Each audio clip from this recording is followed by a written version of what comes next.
Look around, leaves are brown, and the sky is a hazy shade of winter. A hazy shade of winter.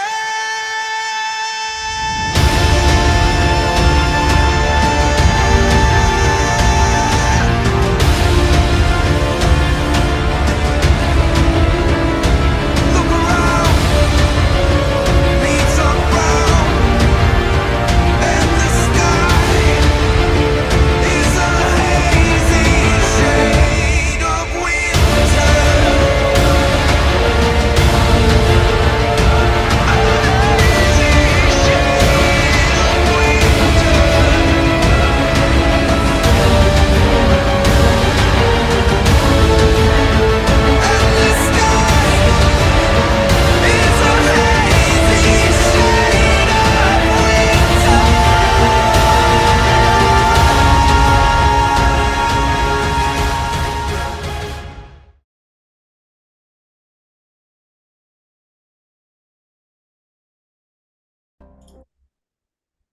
Who wants to do the recap?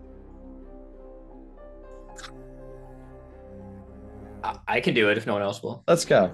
Okay. All right. So we began the session looking at. We started with a Goliath blowing into a didgeridoo to begin the day as Illican headed to a couple of shrines to meditate, managing to break through this kind of psionic magic that was blocking everything so that he could commune with the spirits of his ancestors to draw strength from them. Meanwhile, the rest of the party was setting up plans, scouting out the area, setting up watchtowers through their familiars and such. And essentially, the third horn blows, signifying that it's time for the fight. So Illican makes his way down to the pit as the rest of the party makes their way to the top of the tower. Words are exchanged between Illican and Arn briefly before the fight begins. And as the fight begins, the party begins their heist, making their way into the main room where they are beset by Cormac, who seem to be there guarding to make sure no one disturbed the psionic beast in the next room. Combat ensued. Cormac was put down, and V rushed into the room to find herself face to face with the quarry, and got cocooned up. Meanwhile, the rest of the party eventually made their way in, and Big Smile, in his disregard for his own safety, ran up to the thing and, as its dying throes, threw a teleportation device on the ground, said, "If I'm dying, you're coming with me," and took Big Smile and put him somewhere that we don't know, but he seems to be some sort of encased in a glass container somewhere dark and ominous. During all that, Illican's managing to stave off Arn in the fight, just buying himself time, just by continually transporting himself into this werebear and polar bear that, like, all the glass, like, wow, he's like a werebear. That's kind of crazy. But ultimately, as the quarry dies, Arn's power dissipates, giving Illican the chance to land the blow that puts him down. And as he addresses the Sky Tower shelter, claiming that with Illican as chief, he will lead them to a new age of prosperity and restore the druid's magic and bring this place to, the high honor that it once was. As the rest of the party exits from the chieftain's quarters with Illican's mother, Shani, he sees us, and we get a quick flashback to a scene where V and Big Smile are talking about I forgot about that. What happened at the top of the Lost Spire, and V reassured Big Smile that no matter what happens, that we're all family now, and the Snowdrifters will protect him if anything ever comes for him. Big Smile, not good with words, just decides to hand her a letter. Says this will sum everything up. Mm-hmm. I think that's it. Yep. So Gotta copy and paste that. I forgot about that. So the our story begins this session with a little bit of last session, right? Retcon. Gabar, I wanted to retcon something. I said that whatever device or whatever was taken, I think it would be cooler if it was, and better, like a clue, if it was activated, it opened a sort of portal. This creature sort of yanked both of them into it, and then it dissipated, and this device no longer is active and doesn't work no matter how hard you try.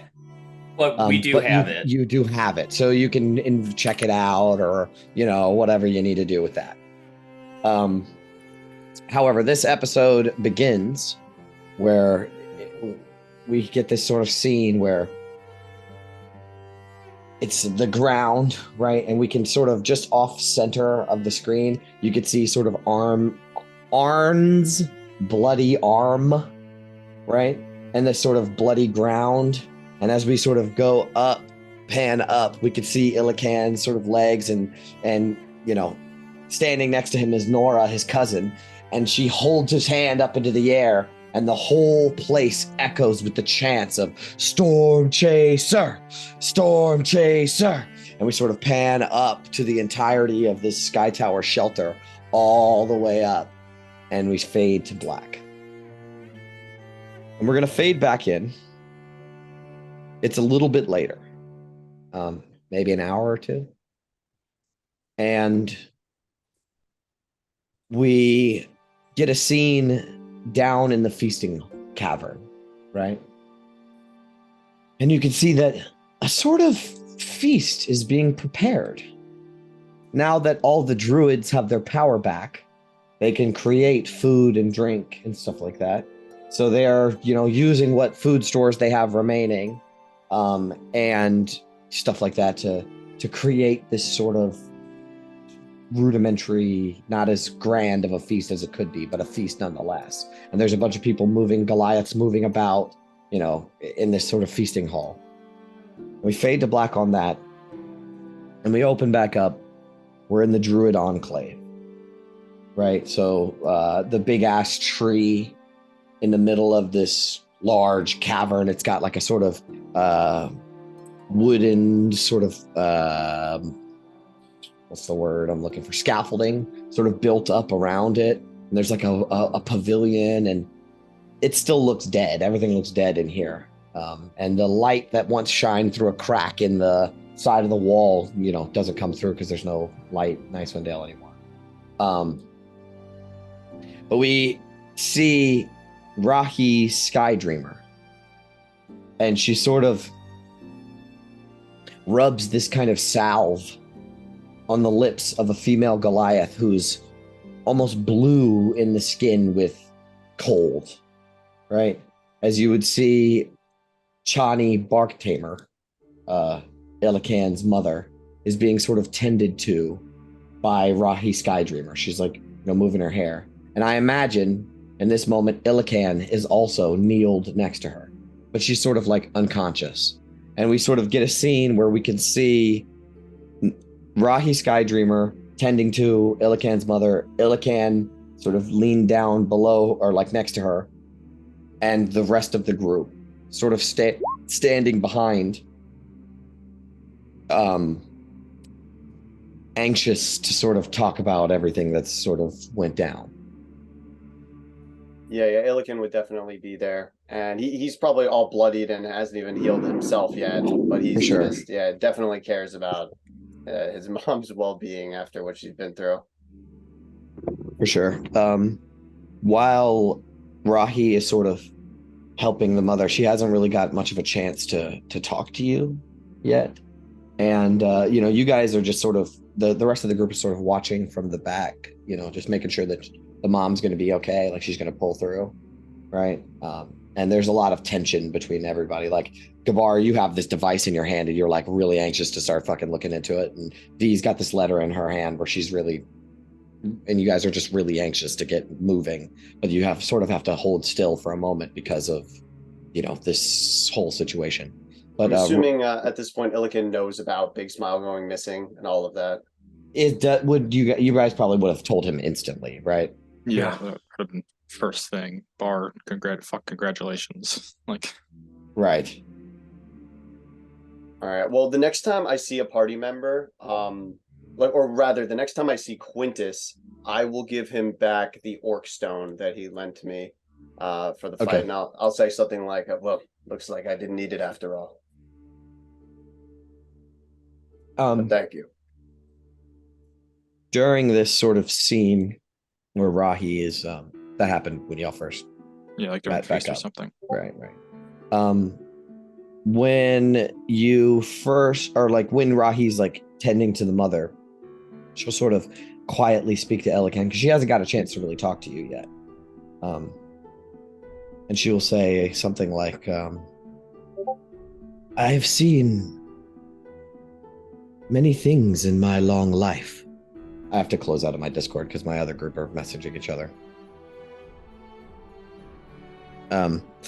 I have seen many things in my long life, but never have I witnessed such a display of strength and courage as I have seen in you. I needed to prove Father's honor. You have proven yourself. Yes. You- Well, I think. Good.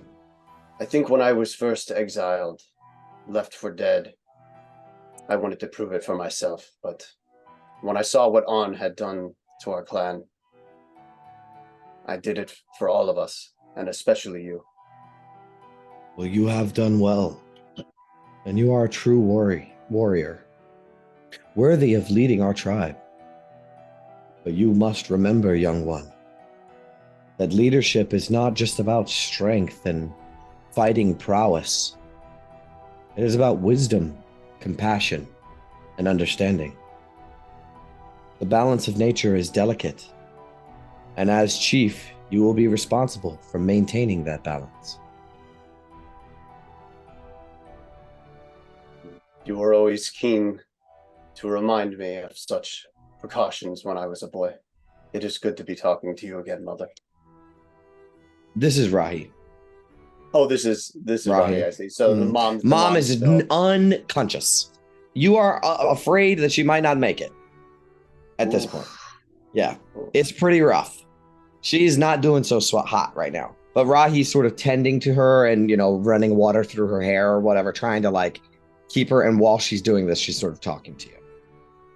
Okay, then I guess the only thing I'll amend from what I said is that I especially did it for he especially did it for his mother, and also he hopes he can talk to her soon. Right. But he'll say to Rahi, well, there are a few important things we should discuss. First and foremost, my friend has gone missing, so it seems I may have to leave even sooner than I expected. We have our wider goal, of course, of helping this entire realm, helping all of Icewind Dale cure this darkness. But our friend going missing is most troubling. However, there are matters here in Sky Tower as well that must be tended to, and I would like to oversee some of it before I must leave. One such thing, of course, is the revitalization of all the gardens and making sure that all the missing people are accounted for as a second one. Also, we should take stock of the entire clan and see how healthy everyone is. I fear that we cannot continue our war with the Thunlakalaga at the moment with how we are doing. I'm inclined to agree with you. But you may forget, for you have only seen it once in your lifetime. It was a hard time for you. There is one more thing that you must do before you are truly our chief.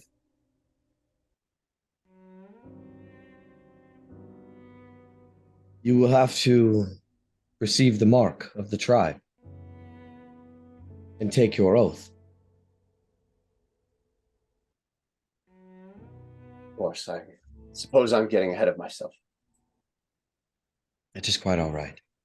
And she seems like she's about to continue speaking to you when Nora enters. And she appears to be,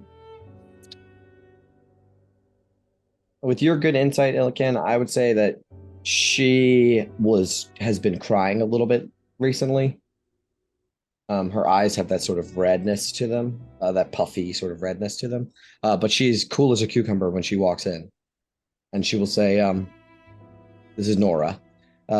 They are carrying Arn down the mountain now to be put to rest. You will be glad to hear that Cormac was badly scarred from the confrontation with him, but he will be okay. He's accompanying them. This is good to hear. I will see Cormac shortly. She sort of comes up and puts, Nora comes up to you, your cousin, and puts her hand on your shoulder. And she will say, I know that my father was a cruel and unjust man. And I could not be more relieved to see him defeated. But still, he was my father, and his loss weighs heavy on my heart. It was our blood. And though I had my misgivings about him, I think that before he was possessed, shall I say, if I may say that, he was our blood, and he was a great warrior. And that memory shall never be tainted.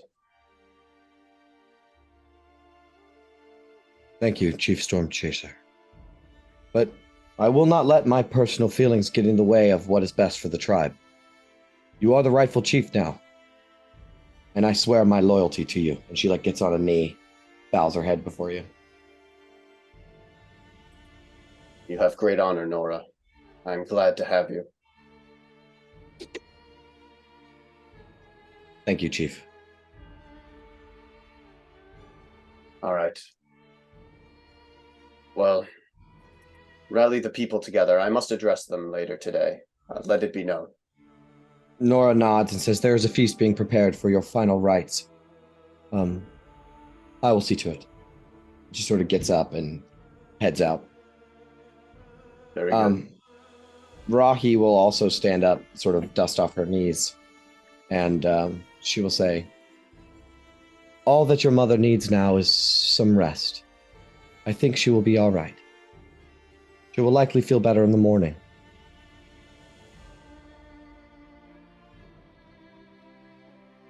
I do hope so. Well, Rahi, is there anything else? She shakes her head no. I will see you in the feasting cave when the feast is prepared to perform the necessary ritual. Illican will wordlessly nod, and I guess he'll head out to find the party. Well, the party's sort of in there, sort of just been in the background, they're just chilling, watching. Okay. Yeah, because this is sort of a big thing for you. So this is they're not too close as to not infringe upon the privacy. Right. Yeah. But Rahi and Nora will both leave the druid cave, leaving Chani to rest on a bed of moss or something. And the party is more than welcome to discuss things. All right, Gabar. What do you know about how Storm Big Chaser. Smile disappeared? Fucking nothing. It's this thing. It's. I've been studying for a few hours. It seems like it's just some sort of device, but it's not functioning. I can't get anything from it. Investigation or Arcana. I'll tell you one good thing about it. They're the Give the same. help action. God damn it. You said it before he rolled. Do you want to help him? Yeah, I have proficiency in those, so if I Roll again, Gabar. Let's see how good you can. Much better. Holy Oh. fucking shit. Okay. Thank So you. with Quintus's help, so you're you say, oh, you've been looking at this thing for hours, and Quintus sort of goes up and turns it over, and it basically just has Mind Flare printed on it. I mean, not exactly, but you are almost certain the way that the tendrils, sort of biomechanical sort of tendrils, grow around this strange device with a button on the end of it. You're like so sure that this is some sort of Mind Flare device. I was worried about that. Fuck. Between the psionic beast that we just encountered and this thing,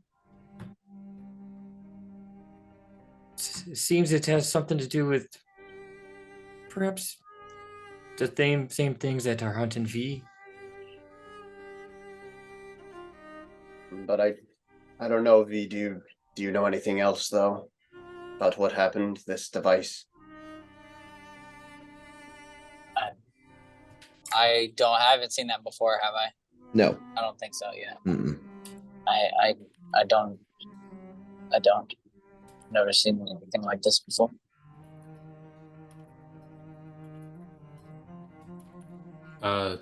Sapphire will just cast like a quick glare over IV, and then back at the rest of the group. Doesn't really say much, just kind of lets the situation sink in. I mean, V, you said that thing came from the ship, right? Yes, I'm almost certain it did, but when it did, it was a lot smaller than it is when we saw it. I guess it grew in that chamber. If y'all had checked back in that chamber, I will say some of the sort of fleshy masses that were growing on it have like sloshed off the wall, and it immediately started to the age of rotting flesh has sort of caught up to it. You know what I mean? So it's no longer this sort of firm musculature. It's this sort of sloppy, like chicken nugget bullshit.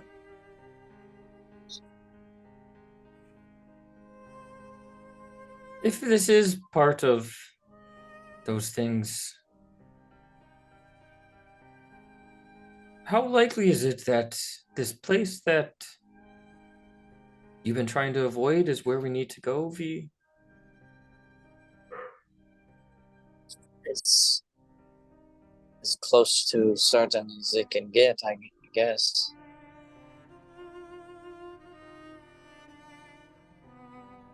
As much as I'd hate to say it. I mean, we do gotta temper our expectations here as well. Our one lead is a ship and a bunch of mind flayers. We might not even find Big Smile's body.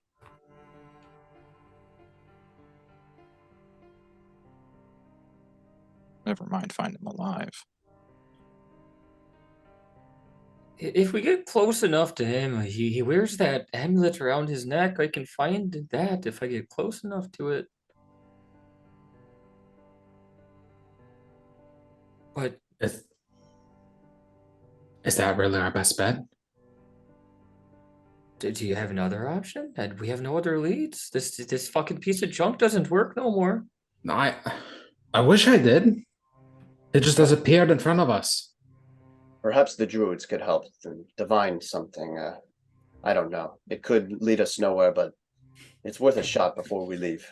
I mean, my divine sense only senses fiends, undead, and celestials. Just so wild. Oh. Yes, I suppose that word divine has multiple meanings. Anyhow, there will be a ceremony later. I will address the clan then and inform them of what's going on, how we wish to go on this quest to end the endless night and also to find our friend. I plan to have Nora rule in my stead. I think she is the best suited.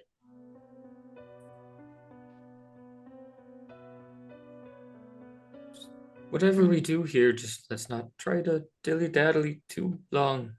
We don't It's know. about 11 o'clock right now. As much as it pains me to leave the clan so soon, it pains me even more that Big Smile is not with us. We will be as quick as we can. Gotta trek across mountains.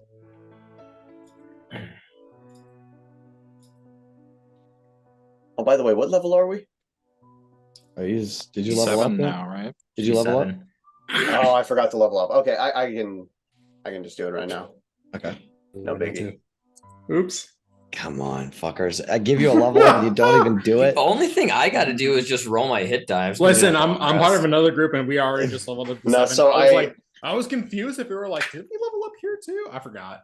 Yeah, I got my spells and everything. What's funny is that if I used to not level up, it was just out of neglect because I was doing non D&D things. But actually, there was a one shot that Brendan hosted yesterday, and it for some reason the character creation process inspired me to get like a D&D Beyond subscription. Okay. So I was making characters like Every all- character that's not Illican. Yeah, exactly. Gotcha. So that's my bad. We're looking at, if you're going to go not straight through the mountains, we're looking at about 48 miles.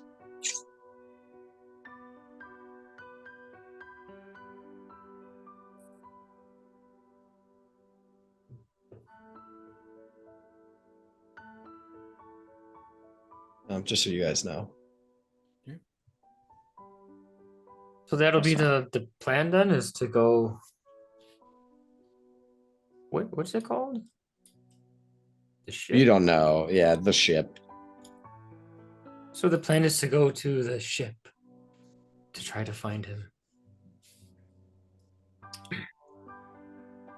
Now, not to sound, I don't know, like go back on what I just said, but we are going to be passing right by the Cackling Chasm. No, we need to go to Big Smile first. Fuck, ignore that stupid Gabar.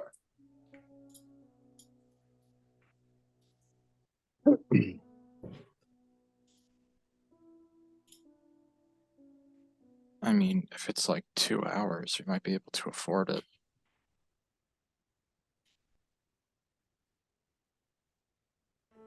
We'll see. I don't know what time of day it will be when you get there, around that area. Good.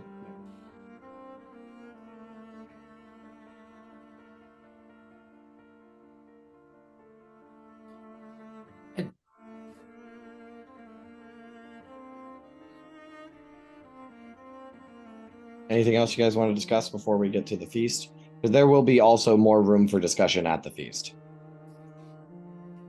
And more NPCs you can sort of talk to and work out shit with.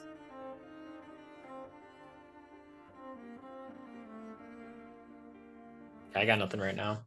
Would I have recognized like how that the quarry, right? That's what it was called. Mhm. How like that thing was able to teleport Big Smile. It used this device to open a portal and then dragged Big Smile through the portal. Okay, that would have been way over Sapphire's head then. Yeah. And the portal didn't seem like some pretty circle portal. It was like a fucking tear in reality. It wasn't some really nice, beautiful, cute little portal that they went through. It was like fucking ripped reality in half and then fucking got sucked through it.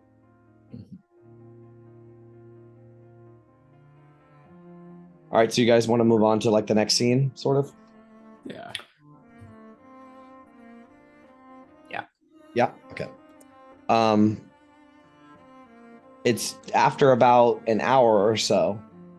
You guys can make your way down to the feasting cave if you want. Is that sort of the next move?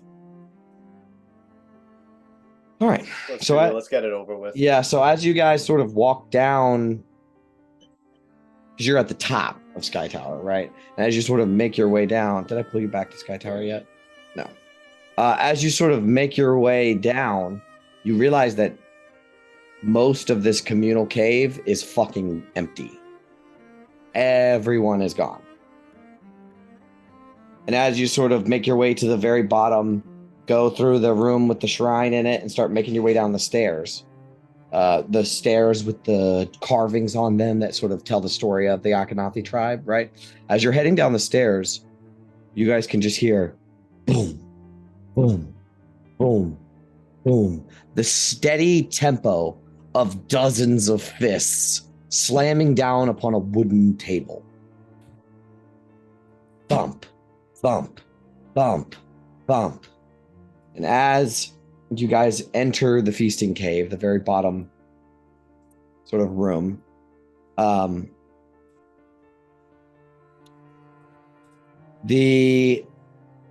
you can see now every Goliath in Sky Tower shelter, maybe about 50 adults, and there's some children and stuff, a couple elders. It's not exactly 50, but there's approximately 50 people that have all gathered in this one room, and they are slamming their fists on the table, or like wooden cups or whatever. They're all sort of slamming stuff down on the table in this sort of rhythm, right? And as soon as Illican approaches first, enters the room, you guys are sort of trailing in behind.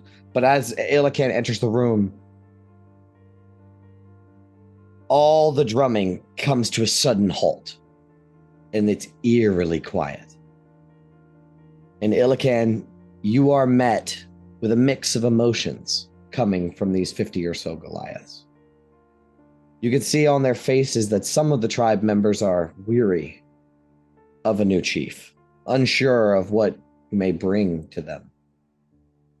Others are excited, some are proud. And they all sort of turn their gaze towards you as if they're expecting you to say something or do something. In the back of the room, before you do that, in the back of the room, sort of like if you were looking from the entrance, the back, right? But it's more like towards your right, there is like a chair has been brought out, this sort of really nice ritual chair that's got like deer antlers and stuff hanging off of it and stuff like that. And you can see that Rahi Sky Dreamer stands next to the chair, and they have like a little small table set up with ink and a little hammer and a little wooden device that has like a like a snake freaking fang in it or something to sort of distribute ink, as if she's prepared to give you some sort of tattoo. But all the people look towards you to maybe say something or whatever to sort of commence this ritual.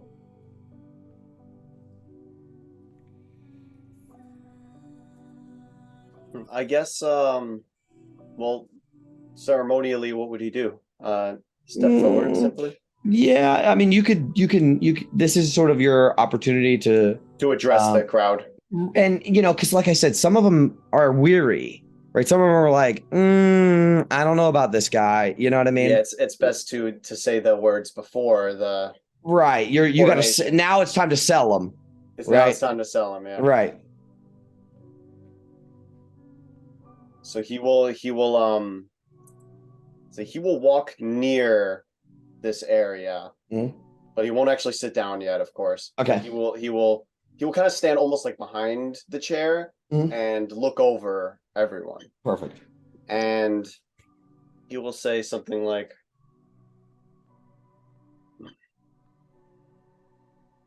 "Those of you who call Sky Tower home, I am honored now to be your chief. And there are some changes I wish to bring to this place.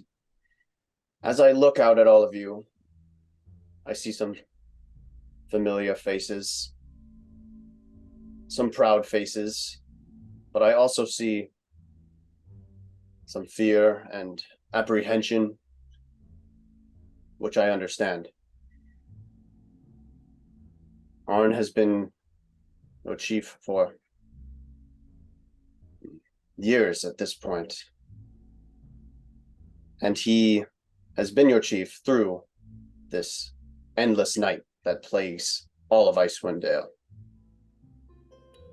And yet, what I said to him, I still stand by. I do not believe he brought honor to our clan.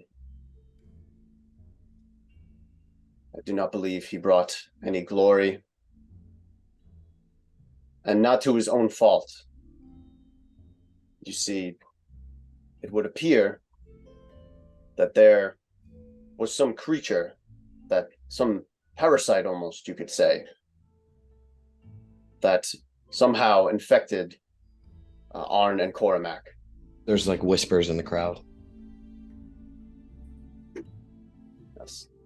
I have a few wizards with me if you wish them to explain it more, but for now, let me just say that this creature was most powerful and connected to some powerful, mysterious magic that I have been exposed to during my exile. This magic is no trifling matter and comes from a realm far away that we have little understanding of. So I want you all to understand that Arn was a powerful warrior. He fought with honor. Yet, as many Goliaths do, unfortunately, he fell to plague, to wasting. He let himself slip away. I do not plan for this to happen to me or to happen to the Akhenathi any longer. You see, I can see that there are fewer heads in here than from what I remember. There are more fearful eyes, and I think it is not just because of my presence here. This place has been cursed by more than just the Endless Night. For many a 10-day, too many. And it will end today. We will begin revitalizing all of the wildlife, the Druids' Enclave, the magic that once was in harmony with the nature here in the mountains. It will return. And yet, this is where I come to the most difficult part of what I have to tell you all. Unfortunately, if we want the balance of nature to truly return here, I must leave. Perhaps by the next day, or that he'll say like the next morn or sun or something. Yeah.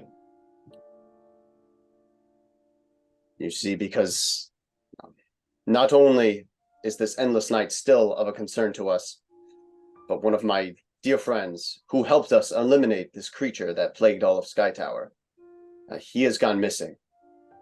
And it is further related to these mysterious magical forces. And so I must leave to resolve this issue. However, until I return, all matters will ultimately be settled either by Rahi here, of course, or by Nora. Whispers. He'll probably say her full name, like Nora, River Jumper, Akhenathi, the whole Sure. song and dance. Mhm. And then she will lead in my stead, and her rule will be absolute. While I am gone, if any of you wish to challenge her or me, be free to. But upon my return, if there are any challengers, be assured they will be snuffed out with the utmost expedition. Dude, you get them riled up with that one. You hit them, you struck the right chord, dude. And they start banging their cups and, hooting and shit. Hooting and hollering. Hooting and hollering. One final thing, and I know some of you won't like this, and believe me, I love a good fight, as I have just tried to express to all of you just before. But, you see, the war with the Thun Nakalaga. In our current state as a clan, of course, the war must continue. Ambushes and attacks will occur, but we must stay on the defensive until we will recover. Because if we do not do so, our clan could be eliminated. And it is of no fault to all of the strong Goliaths I see here today. Once again, this magic has drained all of us. An unnatural magic that we must now recover from. So I ask you all, do not initiate conflicts with the Thun Nakalaga. Let them come to you. Set traps if you must. But we must be conservative until I can return and resolve things with the Thun Nakalaga for good. And he kind of leaves that one open-ended. Yeah. That's it. There's some more right? And Rahi Skydrimmer sort of stands up and she puts a hand in the air. And so she's dressed up, right? So earlier she was just wearing her normal shit, but now she has like a necklace of like talons, like griffin talons. You know, she's got like this weird headdress on with griffin feathers coming out of it and Oh, stuff that's like cool. that. Yeah, she's like all dressed up for her ritual, right? And she sort of puts her hand up to silence everyone. And she will say, Chief Storm Chaser, you have spoken words of great wisdom and strength. You bring hope that you will serve us and lead us well. But now, to truly become our chief, you must undergo the final rite of passage. Are you ready? I am ready. Let it be known, all of you, that all of this I do for all of you. Yeah. So you sort of sit down in the chair, right? And when you do, I would like to ask you. So you get a tattoo. It's of a griffin skull, or like a blacked out eagle skull, right? Where do you want it? You can have it anywhere you want, and that's your like mark of the chief, bro. I feel like the chest or like the forehead would make the most sense. But I like the chest. I think that's The chest, what yeah. that's what I was picturing too, on like on your upper pec sort of I area. feel like the forehead might be a little too edgy, but like Yeah. the chest is perfect. Yeah. Okay. Perfect. So while that is happening, so you pull down your or you take off your shirt or whatever, right?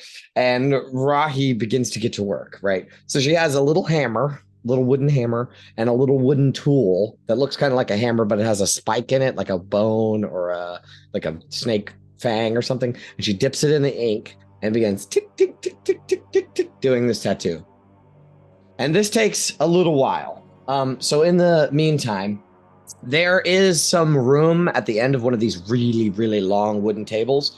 The group, do you guys just sort of meander your way over towards that section of the table to sort of sit down? It's actually where Illican is going to sit at the head of the table. And you guys are like sort of, there's a big open space for all of his, main dudes to sit with him. So is that, you guys just fill in that sort of area? While it is happening, the one of the Goliaths, just one random, let's say Ergmac, right? Illican's old druid friend. He begins to hum. And he slams his fist down. Slams his fist down, right? And then some other Goliaths begin to join in with this sort of humming, deep, guttural shit. Like, what does he do on The Wolf of Wall Street? That kind of fucking thing, right? Right? Love that movie. Yeah, they begin to like basically do that while this tattoo is taking place. So they're sort of bringing forth it's supposed to represent like bringing forth the spirit of the tribe to sort of imbue his tattoo with, power or whatever. Not really, but like that's sort of the reason that they're doing this. So do you guys want to like join in, or you just sit there like, what the fuck is happening? Or like the group, what would you guys be doing in this moment? Yeah, I think Quintus is respectfully silent. Yeah, I don't think a bar has it in him right now. Yeah, I think the fire's going to be the same. Okay. So you guys just sort of hang out while this is happening. And, it takes maybe like an hour. And this is just nonstop. Like these Goliaths don't stop. They don't talk. They don't do anything. They just close their eyes and fucking hum and sort of bring forth this energy. And then when the tattoo is almost completed, right? Rahi Skydreamer will tap the hammer one time on your skin to give you that little drop of ink, right? And she will say, Illican Storm Chaser Akhenathi, will you be our unmovable mountain, standing strong against any enemy? I will. She gives you another tap with the tattoo, right? Will you be our wise griffin, soaring high above us and seeing the path ahead with keen vision and clarity? I will. She taps the fucking tattoo again, right? Will you be our mighty oak, standing tall and unwavering against the winds of change, and providing shade and shelter to all who seek your guidance? I will.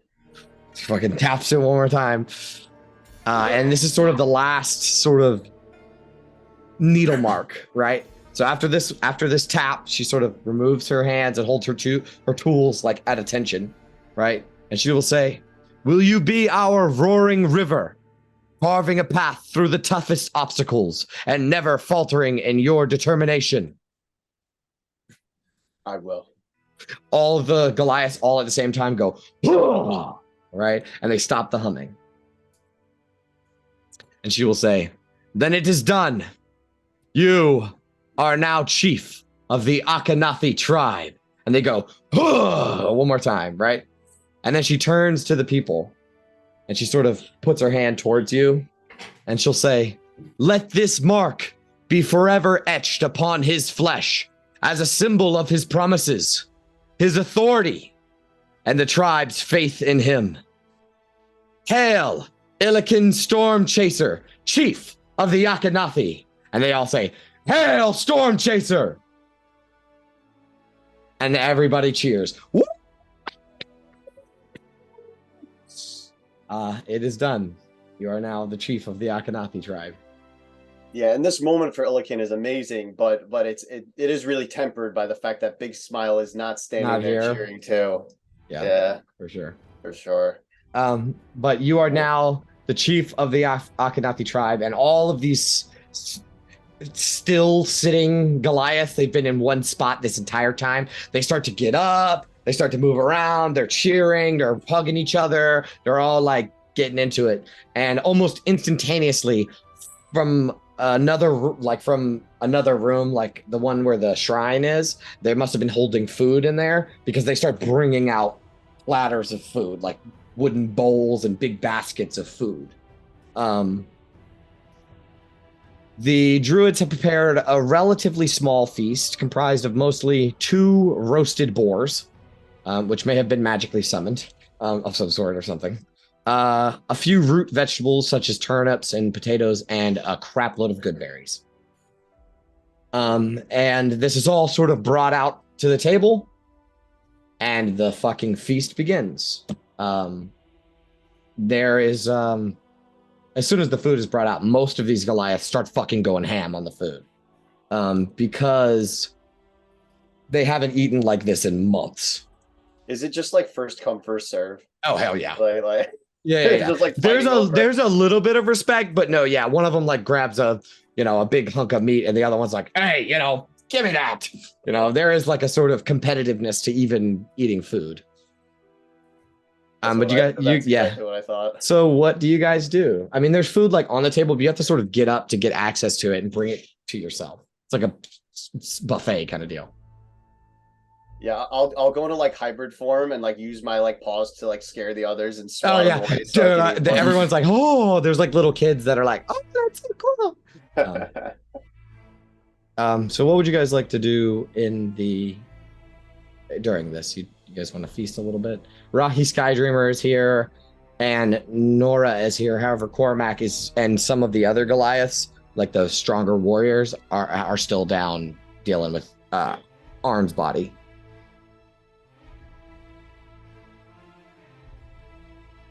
So is there anything you guys would like to do in this moment? Eat? Are you hungry? Yeah, I guess have our last good meal and I mean, this is actually the first good decent meal in a while. Yeah, honestly, yeah. Since we gave up the cauldron. Yeah. Oh, that And even the cauldron was, slop. This is like real food. Yeah, I definitely will use Mage Hand to bring myself. Swipe some food. Yeah. I'm gonna try to grab a leg. I'm assuming that somebody probably grabs it out of my Mage Hand, and I'll just settle for a piece of the skin. Yeah. I'll start eating too. Okay. Oh yeah. I'll eat, but I'm gonna eat pretty slowly, honestly. Okay. This whole situation has kind of just been taking my appetite out of me. Yeah. So as you guys are eating, you can tell that the atmosphere here is pretty high energy and like merriment. You can tell like you can sort of catch conversations back and forth and stuff like that like some of the Goliath's warriors have been like absent-minded for like a while now and like pretty distant from their families, and now that that's over, they embrace their loved ones and like rejoice in their new freedom. Like they didn't know that they were under mind control until it's over, and now they're like trying to explain it to their, you know, their wives and their husbands and stuff like that. Like, hey, I don't know what was going on, but like I'm so glad that you're here, you know. And there's this sort of revelry happening where they're like, we're free now.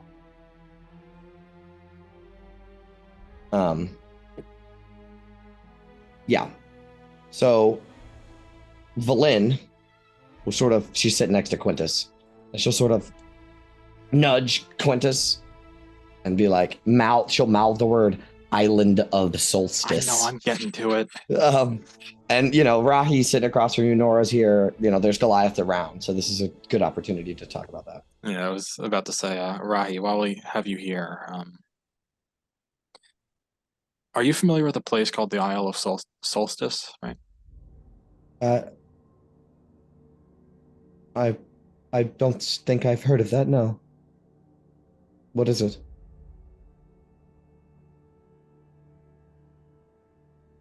Apparently it's a fortress, I would guess you could say, off the coast. Far to the northwest of here, it'd be, right? Yeah, it'd be pretty far north, yeah.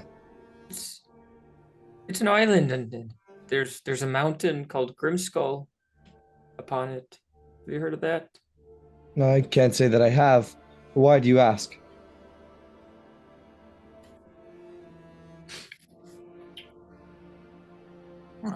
There might be something connected to this long winter there. And you know not where it is?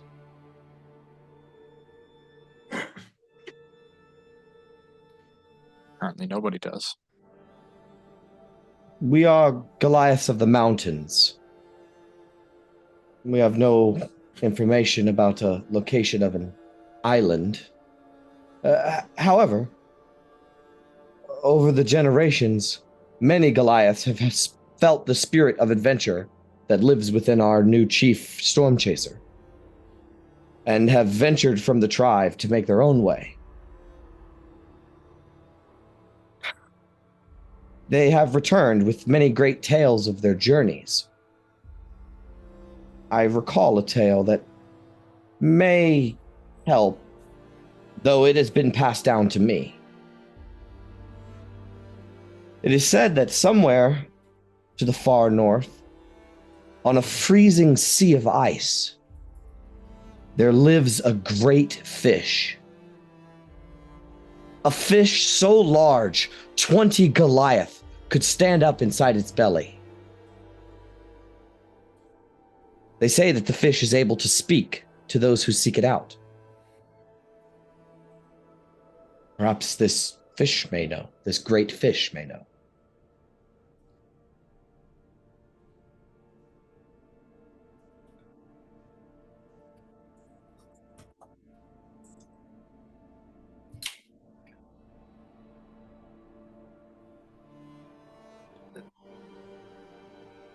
A giant fish?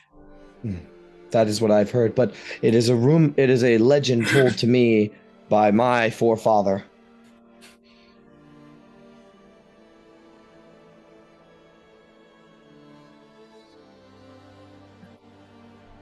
I'm sorry I cannot be of more help. Valin's pretty pissed. Not a lot to go off of, but we appreciate it. It's something at the very least. I suppose you are across the tundra from the Sea of Moving Ice. Hey. Nora will sort of speak up to Ilican, who's now sitting at the table. You are leaving. Yes, I'm sorry to say. As I mentioned, Big Smile, a very good friend and one of the core members of those I've been traveling with. Yes, he went missing in the fight that ultimately vanquished this evil creature that was sucking life from our clan. I owe it to him to go out and help in the search. You also wish to end this freezing night with your companions. Well, yes, ultimately it is the true source of, I think, most of the problems I've witnessed across all of this land. She will sort. Oh, go ahead.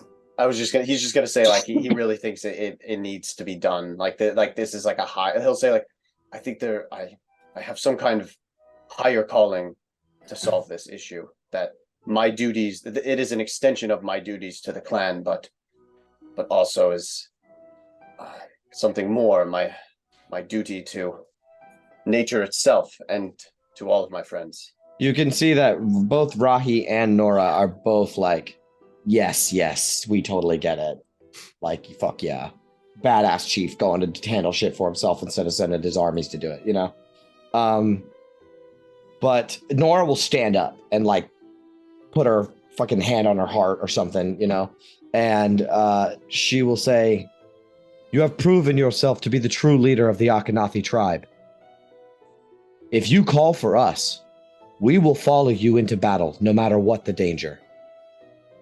Any enemy you may face in your journey to end this freezing night, we will fight for you.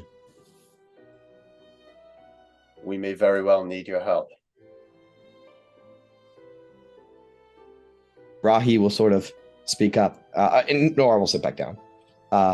Rahi will speak up and say, in the morning, I will teach you an ancient spell that has been passed down through the generations of Akhenathi druids. With this spell, you will be able to communicate with us over great distances, allowing us to come to your aid whenever you call.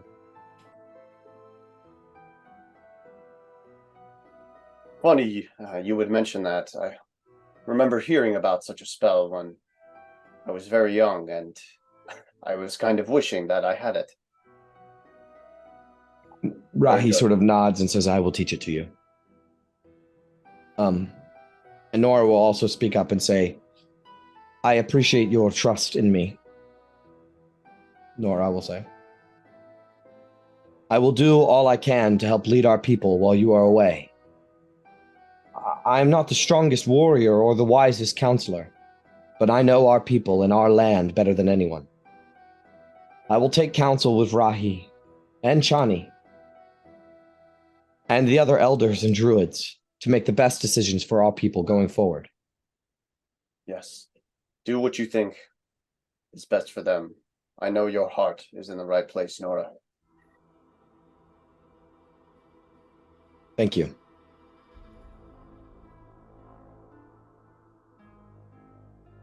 Anything else?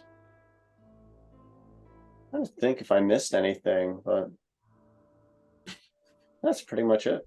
You all hear, oh! A bunch of people scream out, right? As you notice across at the other table, there is a arm wrestling competition underway. Not only that, but a couple of Goliath young men, you know, just sort of just became warriors, are standing in front of these two rocks. And one of them sort of hefts it a little bit, rubs his hand in the dirt and hefts it up a little bit. It looks like they're about to have a rock holding competition. It appears as though all the competition, everybody's done eating, and now it's competition time, baby. So that's happening while you guys are having a conversation as well. Free entertainment. Yes. At one point, then I'll just speak up for a second. I'll just be like, "Oh, Rahi, you mentioned that it's common for Goliath to venture forth, seeking challenges. Occasionally, yes. What happens when those Goliaths don't come back?" We do not lose hope. Some Goliath venture out for many years. However, our storm chaser here, Chief Storm Chaser, she'll say, has within him the spirit of adventure that some Goliaths hold within them. That is where he gets his name, after all. Of course, no, this isn't about Delicate. We met one of yours some time back, and he's not gonna be coming home. Wakingo, Growling Bear, you know him. I do. A fine warrior he was. We're sorry to let you know that he He was an Akhenathi? yeah. I believe you. She is sort of saddened by that, but she says something to the effect of, "This is the way," right? You know, like, this shit happens. It's part of the, you know, if you want to take on that life. That's why not all Goliaths do it, right? It's pretty dangerous to venture out by yourself away from the tribe. Right. Yeah, only crazy people are adventurers. Right. That's right. And the fucker's name is Storm Chaser. Yeah, Illiken was looking for trouble. Hmm. Yeah. Anything else? Does anybody want to compete? Nobody's. I don't think anybody's in the mood. I don't think anybody's in the mood. But I mean, boy, are they having a gay ass time. They're having a Illiken's great sitting there, time. you know, like, if any of you fuckers want to come at me. Oh you no, know, they but- don't. They don't. But they're honestly, what it is they're trying to get your attention, right? Like they my don't want approval, to. right? Yes. Oh, right. Because yes. these are most of the ones that are competing are young men. Yeah, right? yeah. He will not approvingly Right. at all of this. Yeah, you look over and you can see that there are two Goliaths standing side by side, both holding a rock that looks similar, but they're like in a crouching like yoga pose, right? Where they have their arms up and their legs spread apart like a sumo wrestler, and they have this rock over their head, and they're just standing there holding it, looking at each other in the eyes, right? Holding this rock, and that's the competition. They're just seeing how long can you hold this rock. It's fucking awesome. I imagine that basically the crowd just officiates, but like Illiken will step in if there's any like disagreement. Yeah, no, dispute. you know that they're pretty good about it. You know, they're pretty good about this kind of thing. I what think were you gonna say, Carl? I think to let off some steam, Sapphire was going to do an arm wrestling contest. You want to do an arm wrestling? Oh, Oh shit! All right. So here's what happens. So you sort of wander over to the table where they're having this arm wrestling competition, and you watch as like one of the Goliaths, his hands get, you know, there's two of these strong Goliath men sort of, you know, arm wrestling, and then one of them gets his arm slammed down on the table, and he stands up and slams his fist down, and they both sort of get up. And as soon as they get up, you're like, oh, this is probably my opportunity to take a seat. But as soon as you do, Nora lifts her leg up and sits on the opposite side of the table. You want to Everybody is taller than me in this situation. Oh, fuck yeah. Like even then, she just sits down, just Fuck yeah! All right. Yeah. So Nora sort of looks you in the eye and puts her arm out, and her arm towers above yours. So she has to sort of, you know, move her elbow back a little bit. It's very to meet weird your for arm. Sapphire to kind of like to position it, but she ends up grabbing it. This is fucking awesome. Okay, so Yeah. we're gonna have a arm wrestling competition between Nora and Sapphira. So this is gonna be fun. So you know how these works, right? It's the first check is a tick. The second successful check is it's a compete, right? So it starts in the middle. You need two in a row to win. Okay. Two successes in a row. So let me pull up her sheet. Or 3 if she succeeds first. Right. I mean, it could be any number, but you need like 2 in a row to win. Okay. Oh, she's got athletics. All right. I'm glad I picked her. All right. So you're sitting there with the not chief, but like gonna be sort of like the chief when Illiken leaves. So all eyes are on you guys. And it's time for the competition. So why don't you make an athletics check? Nice. I don't know about you. Let's see. Oh, That's so pretty good. you fucking slam fists down, right? Elbows down, and it starts to go. But this is a great display of strength, right? This is not no fucking, it quickly moves down, right? These are in the 20s, right? So this is like the veins are popping out of both of their arms as it's Table cracking under their elbows. Yes, and it's barely moving, and then it sort of goes down towards Nora's side. All right, roll again. All right.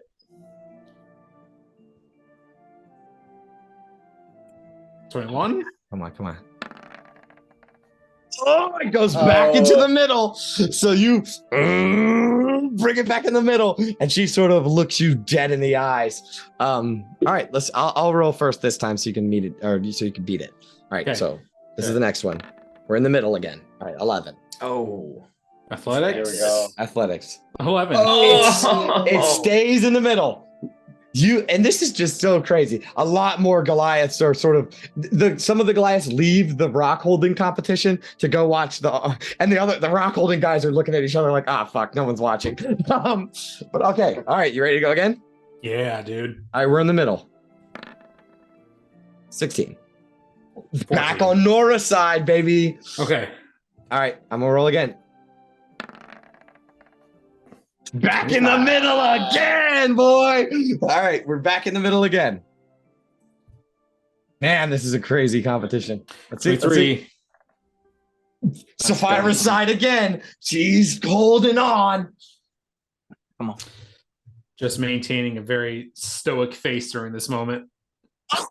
So wow! Sapphira fucking beats the would-be chief of the Akadothi tribe, and everyone goes crazy, right? Like the whole tribe, they're slamming their fist down. They're, right? And once you beat her, right? You're both sweating a little bit. She gets up and she sort of rubs her arm, and she will stick out her opposite hand towards you to like shake your hand from across the table. Sapphira will do the same. Yep. So you guys shake hands, and she will say, give a smile doing that. "You are quite strong. You are as well. I'm very impressed. Illican chose the right person to lead the tribe while he's away. He chose the right companions. I have faith that you will keep him safe." I'll make sure of it. Some of the Goliaths are like, "Oh, my turn. I wanna beat Sapphira." Right. So Sapphira you want to go another round, Sapphira? We won't actually play it out. I'm but, not gonna do it. Yeah, we're not gonna play it out. But you have like another round with a Goliath or something, Is there anything else anybody else would like to do?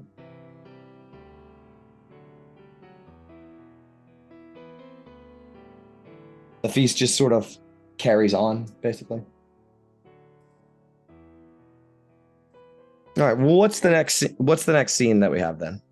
Yeah, that's what I'm trying to think of. What would be the next scene? We know about this fish now. I guess unless you guys have any problem with it, I guess we could just cut to Illican getting this spell in the morning or whatever. Yeah. Do you guys want to sort of move forward a little bit? Is V gonna read the letter? Yeah, V, you ready? Okay. So, do you want to do this? Yeah. Can you set the scene for me? Well, I wouldn't do it at lunch. No, I understand. That's why I'm saying you have any amount of time that you want to sort of set the scene. Do you do it by yourself? Do you do it with everyone? Do you paint the picture? I guess I would wait until we all reconvene. Like at the Druids Enclave? Right. Okay. And I would just present the letter, and I would say, big smile. I didn't think much of it at the time, but you left this almost. Okay. Almost right before we all went out. I haven't opened it yet, but if you all want to have a look with me, we can.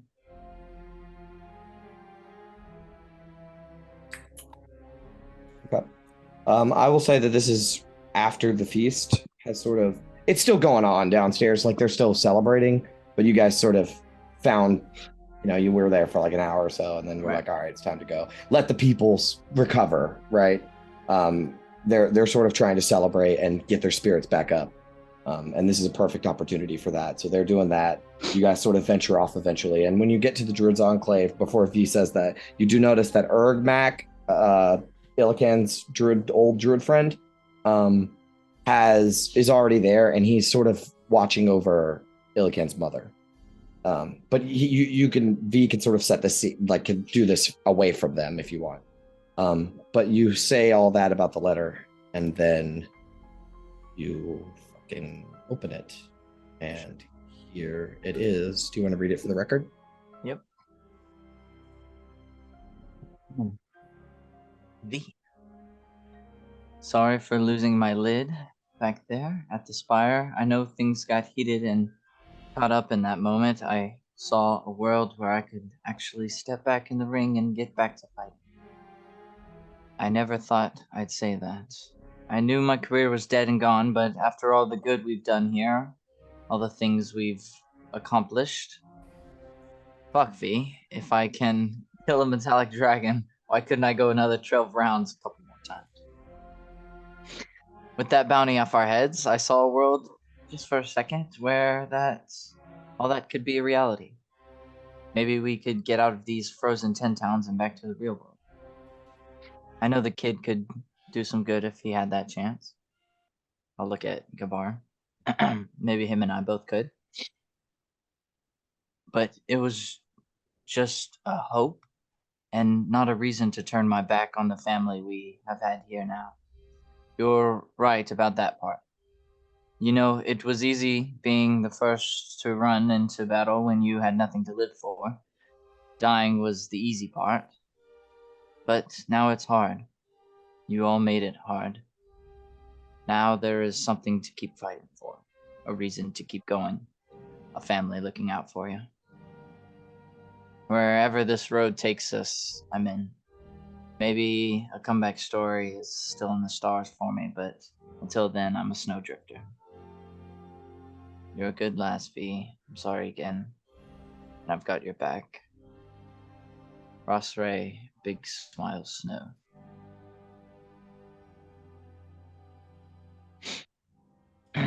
She'll wipe away a couple tears, Well, I will too. Jesus Christ.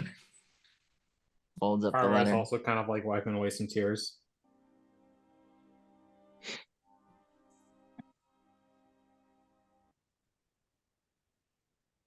Well,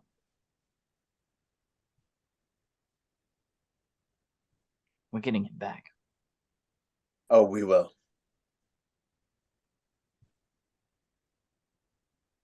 We There's are no getting him question. back. If we plan to end this endless night, Big Smile must be with us. And if they harm a hair,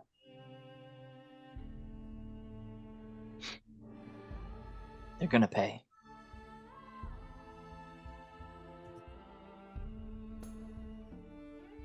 When he found me in the Lonely Wood years ago, I didn't understand it. It could have been anyone that found me. It could have been bandits and thieves or vultures. It was Big Smile. I don't know what I did to deserve that, but I'm happy it was. I never had a friend like him. Spent all these years protecting me, and I guess it made it easy for me to sit in the back and not put myself in danger. But for him, I think I could make that Gabar go away for a little bit. Big Smile's a good friend. A very good friend. I don't know how I deserve somebody like him. I don't know how any of us deserve somebody like him. But we can make it up to him. I definitely wish to make things up. I know Big Smile came here voluntarily, but yet I feel somewhat irresponsible. I did not know Arn had been possessed by such a thing, and though you all managed to stop it, now here we are, Big Smile gone. But I will do everything I can. We will get him back. Sonar will put his hand on Gabar's shoulder, and he will say, "We will get him back, Erdir. The daughter of the night will guide our hands and will lead us to a new dawn."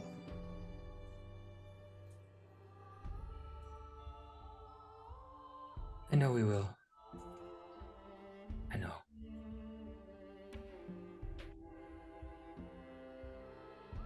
Never fucking catch a break. Take out the Durgar warlord. Dragon destroys a town. Fix the Akhenathi problem. Big smile disappears. Find the lost spire. Sans brain dead simulacrum's the only thing left. I've ruined the whole moment for us. Higher power controlling all this shit. Yeah, Quintus thinks it's Levistus. It might very well be. It could be. Big Smile always did find the most clever ways to get out of paying up a debt when he owed one.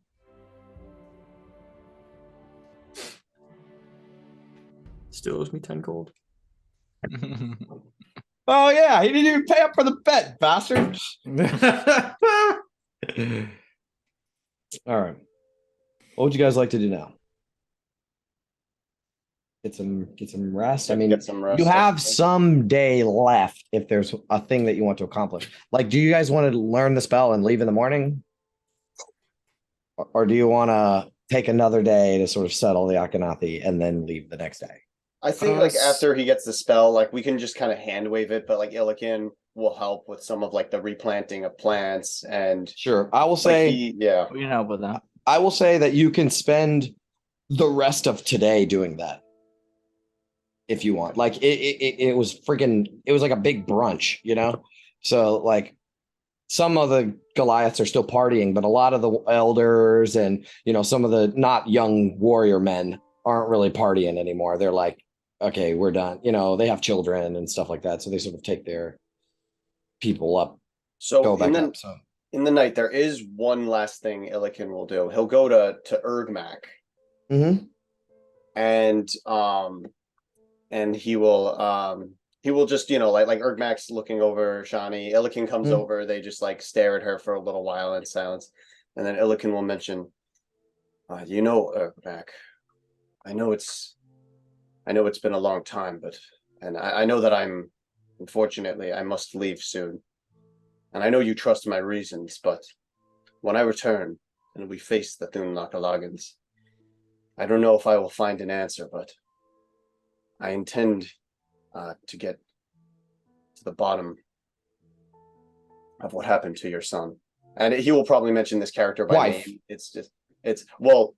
He'll explain what happened to the wife, right? Because we kind of know. Okay, yeah. But remember, his son was like Illikin's, was like one of Illikin's friends from childhood. That's right. Yeah. Yeah. That was gone from my mind until just now. So yeah. Additionally, I won't role play it out for the sake of time, but he will also mention what happened to his wife, and Okay. it's very sad. But Yeah. and Illikin will almost like say something like, Urkmak, I feel that there's been little justice for you, but I wish to at least bring you some closure about your son.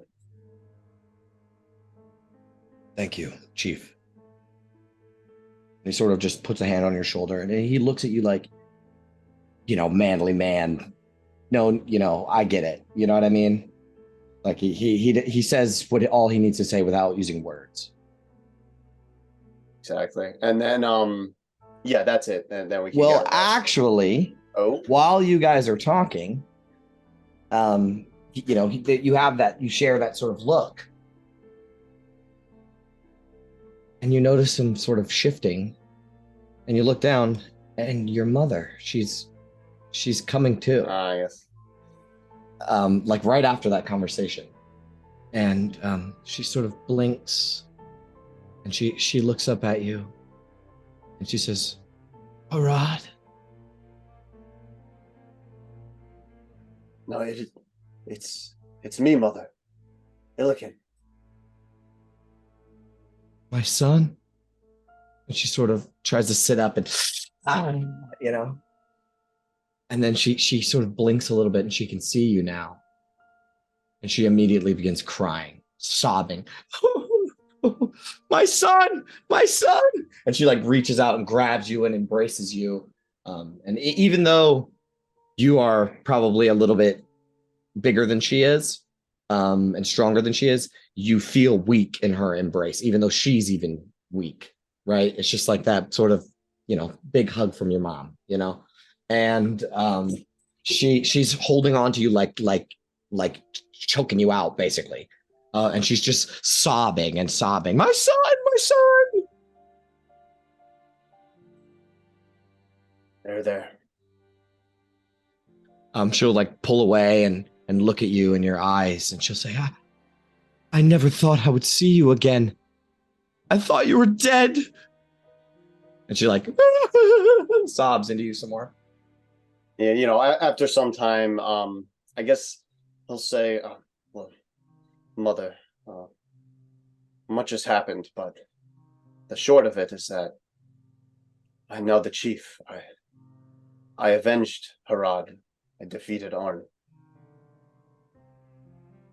And you give her the sort of rundown of everything. Yeah, I'll give her if she's up for it. She's weak, and you wait for her in between sobs to sort of calm her down, tell her what's happening, stuff like that, right?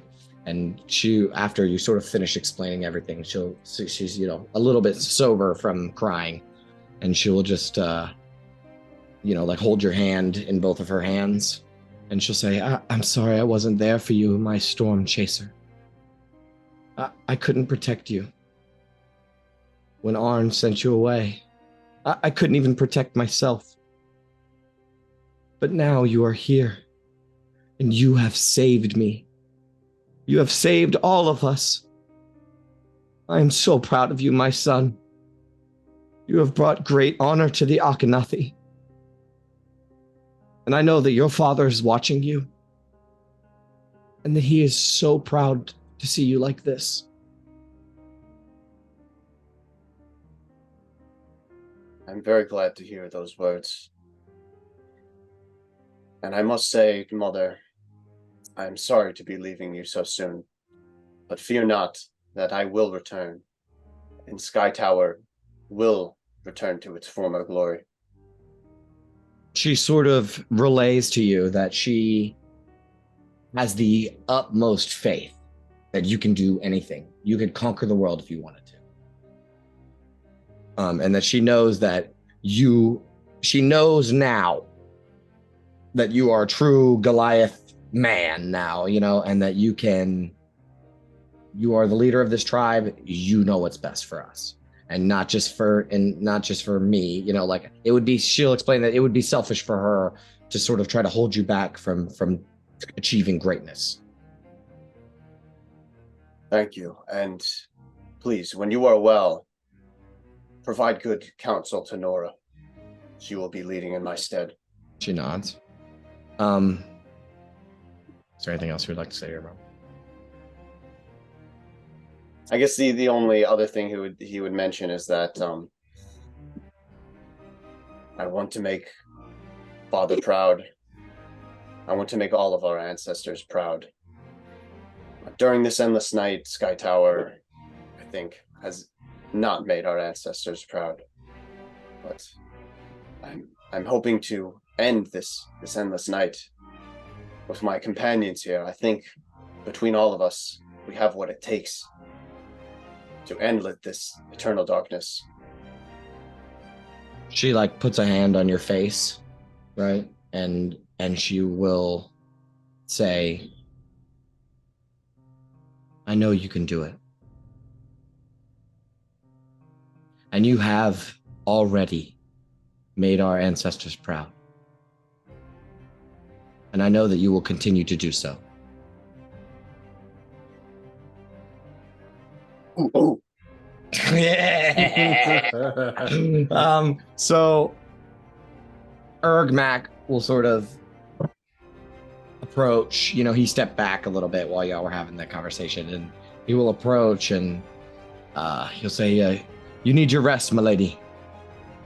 Chief Storm Chaser is safe now. Let's get you some rest. And he'll you both can help her up, and he's going to walk her to her own little cave.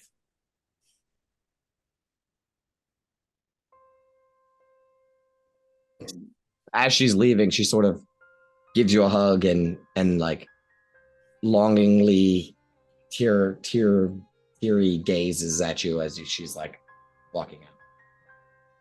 and leaves with Ergmac.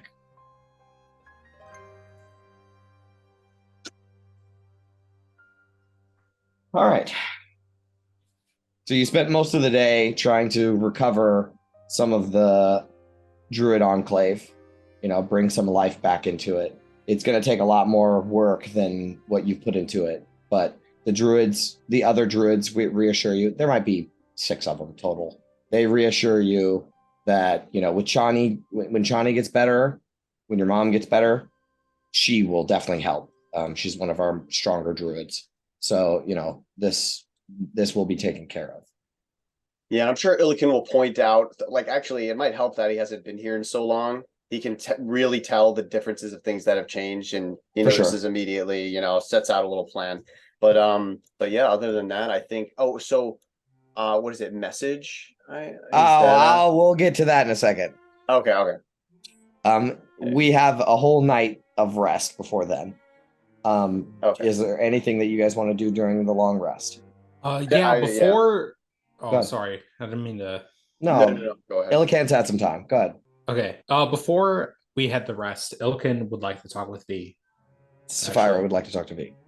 Sapphira would like to talk to V. Sorry. Okay. I caught your drift. So while Illiken's off with the other druids, Gabar's studying this little thing, Sonar's floating above him. Valen is just sort of got her legs up and is just like kicked back. If she had a cowboy hat, it would be over her eyes. And Quintus is doing something. What is Quintus doing today? Honestly, probably just brooding about how nothing can go right for this group. Okay. And we get a scene where V is sort of sitting on a stone in the Druid Enclave, watching everybody sort of set up the Enclave. And Sapphira, you approach? Yeah. Just kind of like in a moment where we're kind of like separated between the group. Mm-hmm. And Sapphira will say, do you have a moment? I do. So, I'm not gonna lie.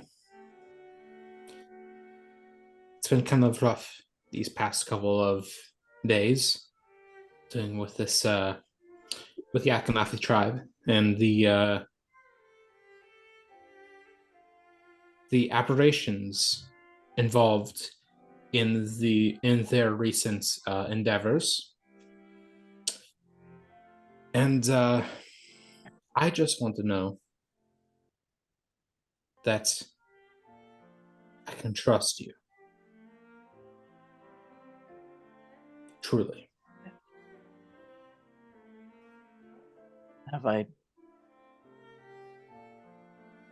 done anything to earn your mistrust? It's just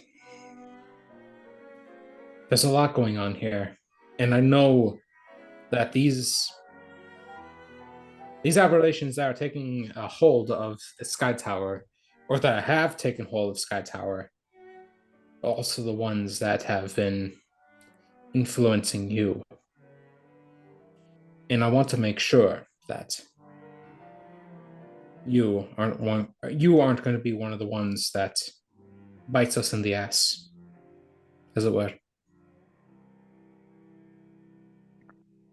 Sapphira, whatever creature was influencing or had influence over this tower, their masters do not have influence over me. How would I know that, though? I want to be sure.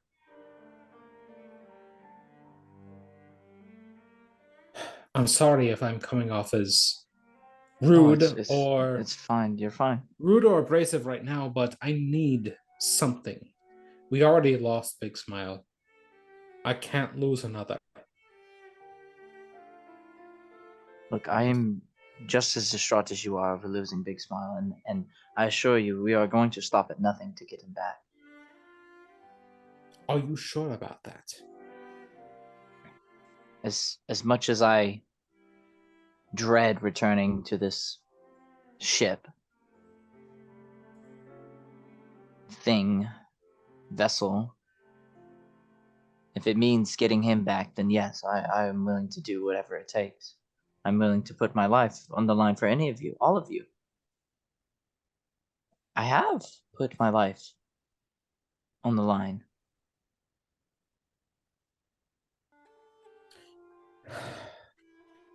You have. And you've helped me out in plenty of ways as well. And I respect that. I really do. But it's just hard knowing your the origins of your power. Your it's weird to say it. Just how you've been able to harness your magical prowess. What? I just what do don't. you? I guess I just don't trust it. I don't know. I've been trained my entire life to try and fight back some of these influences. I've been doing that as hard as I can to try and make sure that you are part of this group. I didn't want to alienate you at all, but over the past few days, it's been hard. What is your relationship with all of this? My relationship with all this is that I've been told my entire life that aberrations are nothing to be trusted with, nothing to be trifled with, and nothing to be trusted. I've been told my entire life that these things are meant to weed your way into your mind and make sure that they are the ones that are getting ahead of you, and just I don't know. I just want to make sure that you are the one to be. You just make sure that you haven't been influenced in any way, that you are not under their control, that you have some sort of control over these influences. I've known you for so long. It's been months since I've known your name, or rather, the letter that is your name. Look, Sapphira, if it makes you feel better, I feel like you deserve some sort of proof, I guess. But the only proof I can offer you is my word. However, I can tell you this. I have lived a life of manipulation and untrustworthiness. I'm well familiar with these concepts that you talk about and these fears that you have. And I assure you that that is past me for good. I promise you that much. Whether something happens in the future is no fault of my own, but a chance that could happen to any one of us.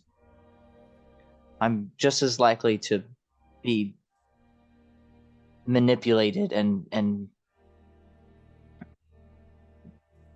penetrated in the mind with whatever forces of magic these creatures possess as any one of us in our party. But if that does happen, I promise you, I will fight against it with all the power that I have. whether it be benevolent or not.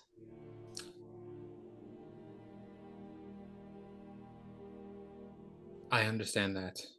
And I do know that there are other people in our party who have been influenced by creatures or persons of other extraplanar, extra planes, outer planes that have influenced them as well.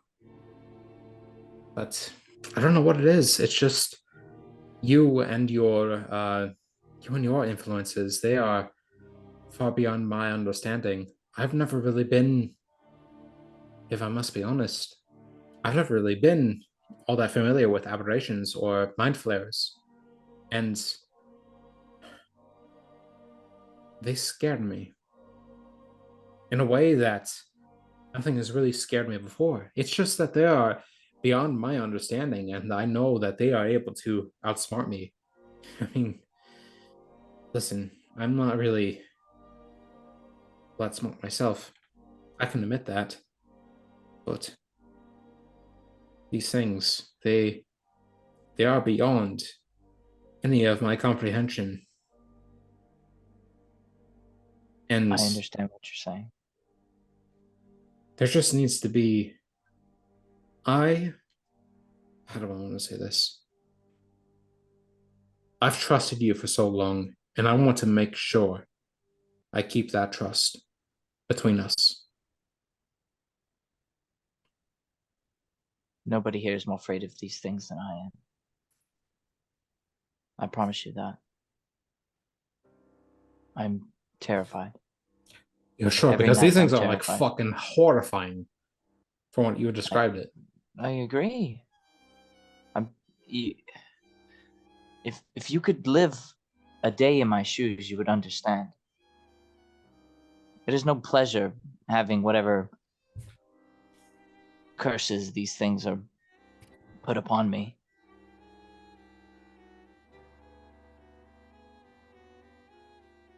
I see.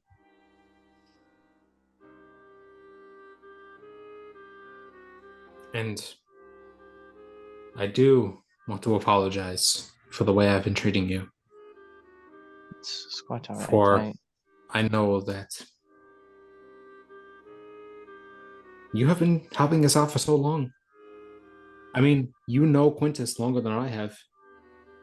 Gabar has known Big Smile for as longer as I have. I mean, I've never known any of you since the past few months. I know that you have trust over anybody here, but I am still working for that trust.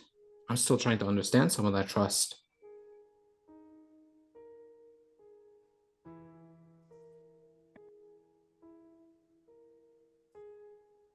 So, what I mean to say is, I want to at least establish some type of trust between us in order for us to continue.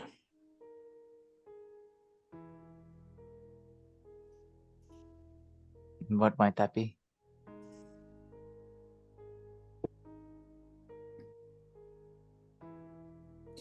That if I'm able to come under the influence of these things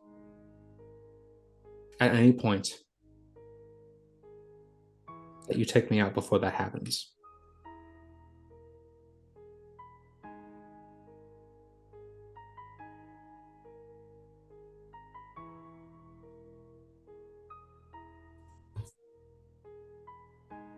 A long silence. Then in order for you to have my trust, or for myself to earn it, if I as well become influenced uncontrollably by these outer forces, then I would only ask that you do the same for me. And I wouldn't have it any other way. At that point, Sapphira will take a moment to herself, just thinking about it. And then she says, I will. And she'll go forward. Extend the hand. Before I take her hand, I'll say,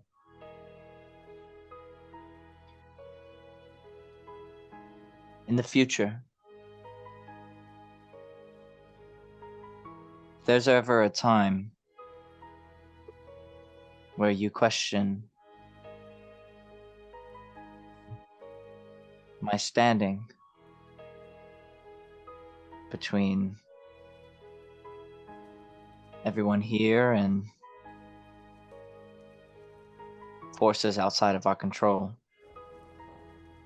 I would only ask that you at least give me a chance.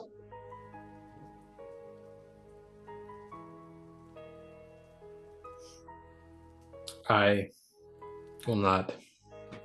After a moment of silence where I just kind of realized that, yeah, I've been kind of like rudely been kind of fucking you over these past few days, just kind of nod and say, I will.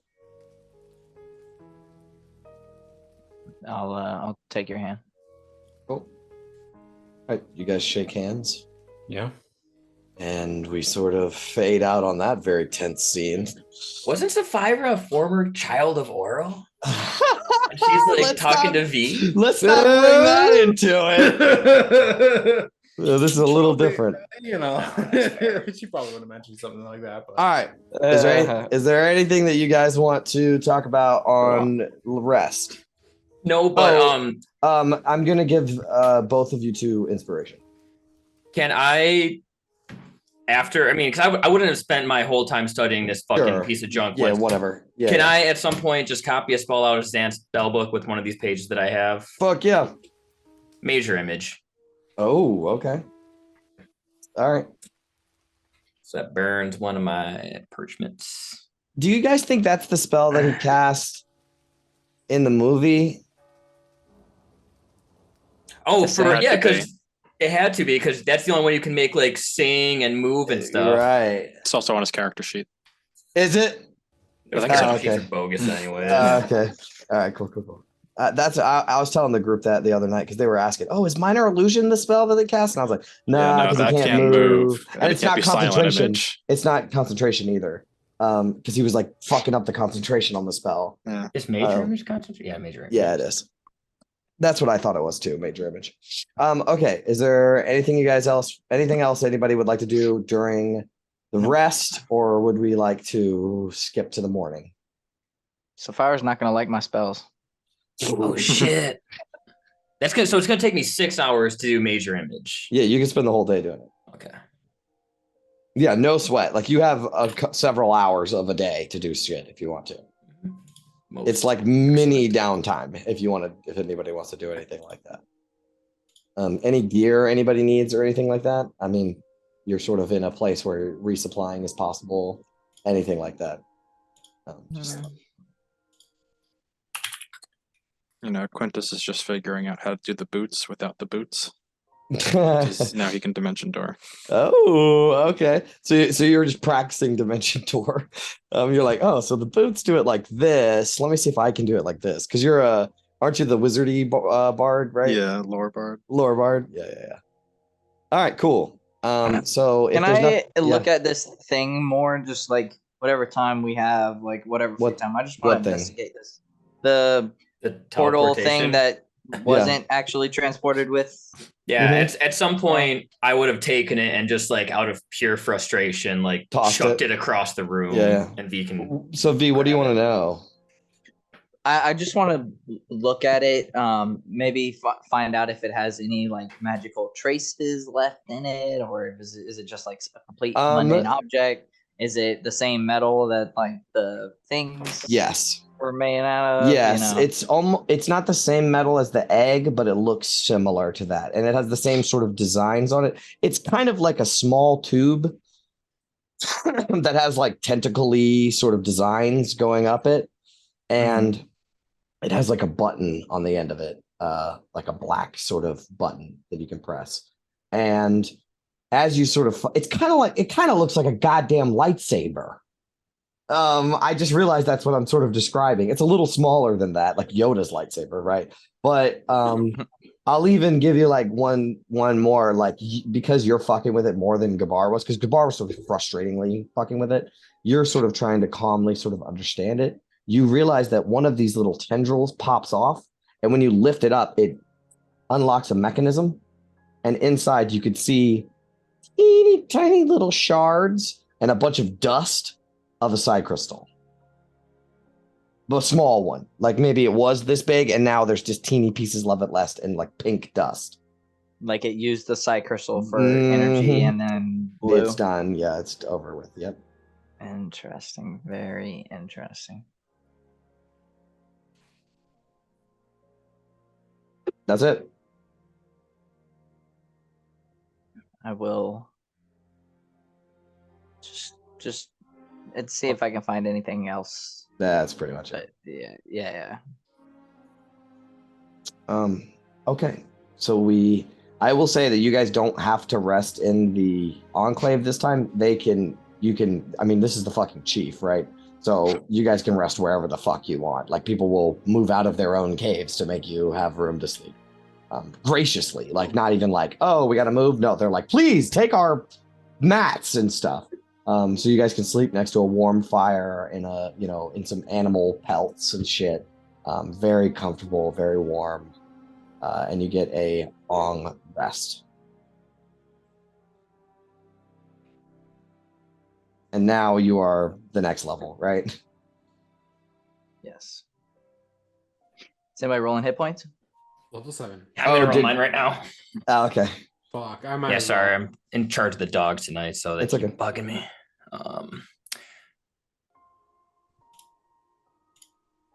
Hey, I'll take the average. Hey, not Wait, no, that's bad. way bad. That's Yeah, no, that's backwards. bad. Ooh. Yeah, that's bad. What? That's with his con. Oh no, that's the Yeah, lowest and you that's can a roll. 2, so I can't even re-roll it. Nope. That's fine. I don't need any stinking HP. Hey, That's what me, makes on the me other sweet. hand. Why do you guys fucking roll the dice? What is wrong with you? I've I never gotta get not it back rolled a die for somehow. hit points. Sapphira did great. I think this though. was the first time I ever actually rolled for HP. I always you- go for it I was think this is lucky. the highest I've ever rolled. a 4. No, I've rolled higher. No, I've rolled higher. I got a 5. This Yeah, is how many? rough. Were you in the 30s before that roll? Still? Everybody else took the average. I am right? still in the 30s. Yeah. You're still in the Yeah. 30s. Yeah. I'm not Christ. risking not breaking 50. Oh, that's Yeah, rough, V. You're gonna get fucked. Holy got- And I we're shit. going to the So now place I where need more you're hit target points number than me. 1. Number one. Everybody just form a wall around V and walk forward. Yeah, cool. We all get stunned. Oh, that's rough. All right. Is there any other final touches on the level up? Adam in now. Now's the time. Oh, we did get a long rest, you said? Oh yeah.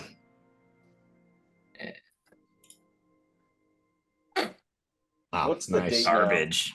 That's trash. Oh, good the question. Second. Second? The second you, oh yeah, sounds about right. Oh yeah, I guess dude, that's just like that couldn't have worked out any more perfect. It took place on the 1st of a new month on a full moon, or like the day after a full moon. Like this was just the Elican story. And that was like we didn't even necessarily plan for it to fall like that. Fuck It was no! just, We didn't plan that at all. great. All right, so it's the second this morning. We sort of get the scene where everybody goes to rest, and then we fade to black, and we fade back up, and you are back in the Druid Grove, right? The Druid Enclave, and there are a couple of Goliaths already up this morning, starting to fulfill Illican's plan for the Enclave, and Rahi Skydreamer is there. And she like goes off into the back of the cave and comes forward with a stone. It's about a couple inches tall, couple inches wide, but it seems heavy to her. And it is completely smooth, almost like a skipping stone kind of thing. It's a little meatier than that, but it slightly resembles an egg, kind of. But it's more misshapen than that. And right on the face of it is this huge dwarvish rune, right? That just takes up the whole thing. And those of you that know stuff about this kind of shit, this is one of those giant runes that bestow spells and magical powers upon people. I can't wait for the Big B book to come out, right? That's not Big B, is it? Who is Yeah. it? Is Big Glory of the Giants. Glory of the Giant? Yeah, they're going to talk all about this stuff. I'm sort of making it up, but I'm telling you, it's going to be in there. And she sort of brings it forward to you, Illican, and sets it down on the floor, and then sits crisscross. And she like motions for Illican to sit crisscross with her. Yeah, he will. All right, you sit across from her, and she tells you to like take your hand, touch the stone, pray to your ancestors, right? That they will bestow this spell to you. Same sort of thing as when you pray at the shrines, you know? But this is more like the mind and spirit shrine, right? You do so? Yeah, sorry, I was just filling in Taking some notes. notes. Yes. That's okay. As you sort of focus, you can feel the avatar line of, the line of avatars, right? You can just see all of your ancestors sort of in a line. And you can feel them sort of trying to give you something. And if you just reach your spirit out, you can take it. And when you do, all of you can see that Illican's just sort of sitting there with his hands on his lap and like sitting crisscross, and Rahi's doing the same, and they're both sort of closing their eyes. And the stone begins to glow blue, like the rune on the stone begins to glow this bright blue color, right? And then it flashes.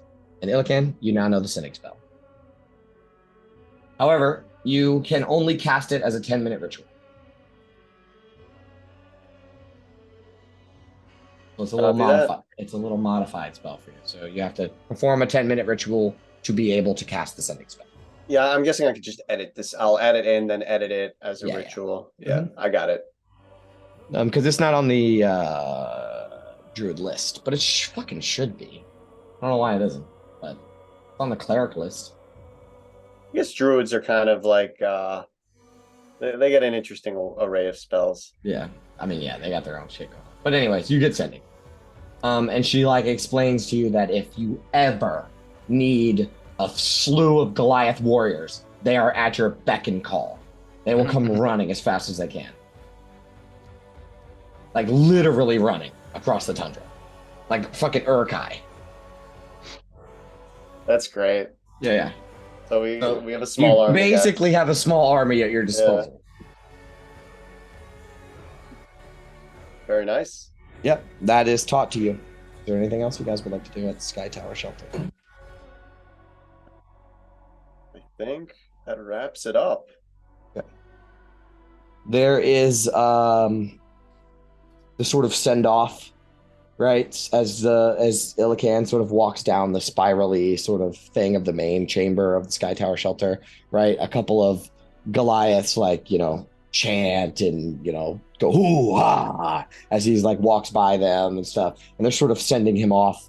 In Illican, you would recognize this is the same sort of, it's a mild version of it, but the same sort of ritual kind of thing that they do when warriors go off to war, right? Well, when an army goes off to war, they do the same sort of thing. It's a lot more intense when it's like that, but since it's just their chief, they all sort of pay the respects in that regard. As if it was like that, even though it's not that intense. And, a lot of other, Goliaths bow to you as you leave, or touch you, just put a hand on your shoulder or something as you leave. Nora from a distance will sort of be standing over where the throne room is, and they're already starting to disassemble the gate that's across the throne room. And she sort of just stands on the shelf and nods to you. Rahi Sky Dreamer will also be up in the air with the little tiny griffin on her lap. He will also sort of nod towards you. I will give final nod back. Yeah. You are sort of sent off by Ergmak as well. And Koramak, your other cousin, who is badly, his skin on side of his face and down his arm is like shriveled up. Because he got blighted to unconsciousness. So he's like real fucked up from it. But he like stands and gives you the fucking mean mug. And then he bows his head towards you. I'll bow back. And I assume I would have visited him briefly as well, and then like made sure his wounds were okay and all that. Not trying to beef. He's a little standoffish. If he wants to beef, like like that might be a thing later. You know what I mean? Be a thing later. Yeah. Right. Like he's not gonna. It's gonna be like in Wakanda or whatever. Like in Black Panther, where that one guy, he's only challenging him because like he feels like he has to. It's not a real challenge. He will submit. He's not gonna fight to the death. You know what I mean? But he probably is going to be your like main guy to like try to fuck you over eventually. But it's not with hate. It's with the spirit of competition. Yeah, it's in their culture. It's in their culture, right? Yeah, they have a mutual understanding. Like they give each other that look, Yes. Like I'll be back for you, motherfucker type shit. Yeah. Okay, cool. All right. I'm glad you get it, Gio. We made such a great story, buddy. You did a great job. You really explained the Goliath culture to me, and I was like, "You got it. So. You picked it up real good." We went really into this whole thing. Fuck, dude, this shit was great. All right, so but anyway, we're moving on. We're moving on. Big smile. This arc is over. So you guys exit out into the freezing cold air of the tundra once more, right? And you're faced with that sketchy ass bridge. So you guys start to cross, and Illican, you can notice just above head, right? What's the one that's named after the guy from God of War? No, Kratos. Yeah, but that wasn't his name, though, was it? Yeah, it was. That was his name. Yeah, okay. The Griffin. Yeah. The Griffin. Yeah, okay. But you can see Kratos the Griffin. God, what a good name for a Griffin! Is like flying above head, sort of as if it's sending you off as well. And you guys start making your way down the mountain. Is that right? Yep.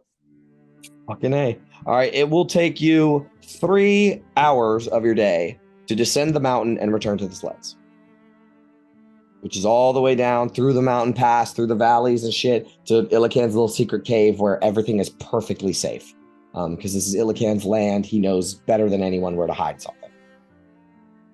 Does that sound about right to anybody? Everybody? All right, cool. So after about 3 hours, you guys return to the sled. I'm going to pull you guys back up to the map. Let's say it's... Yeah. I'm going to say it's like 11 right now. And you make your way down a little bit to like here. Oh yeah, there you go. All right, you find the sleds. They are perfectly safe. Your undead dogs haven't moved like an inch. There's 3 sleds, right? Yes. All right, one of the sleds needs a new driver because your driver is MIA.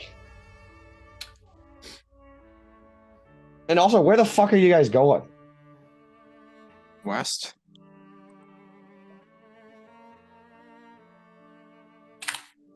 All right, there's 2 paths you could go if you're gonna go west. You can go like this. Go ahead. Does Valin chime in at all? No, she knows that you guys have to go get Big Smo. Okay, so she's just gonna go with. Yeah. She's just along for the ride. She's pretty pissed off that they didn't get very good information. I will say, thank you for bringing that up because it's hard to keep track of all these motherfuckers. Valin will sort of add during the night rest. She will sort of talk to either Gabar or Quintus about this, or both probably, right? That since the Goliaths didn't have any information, their next best bet to get information about where this island is the Regids. So we need to find ourselves a Regid, basically, is what she says. Like, we need to go north.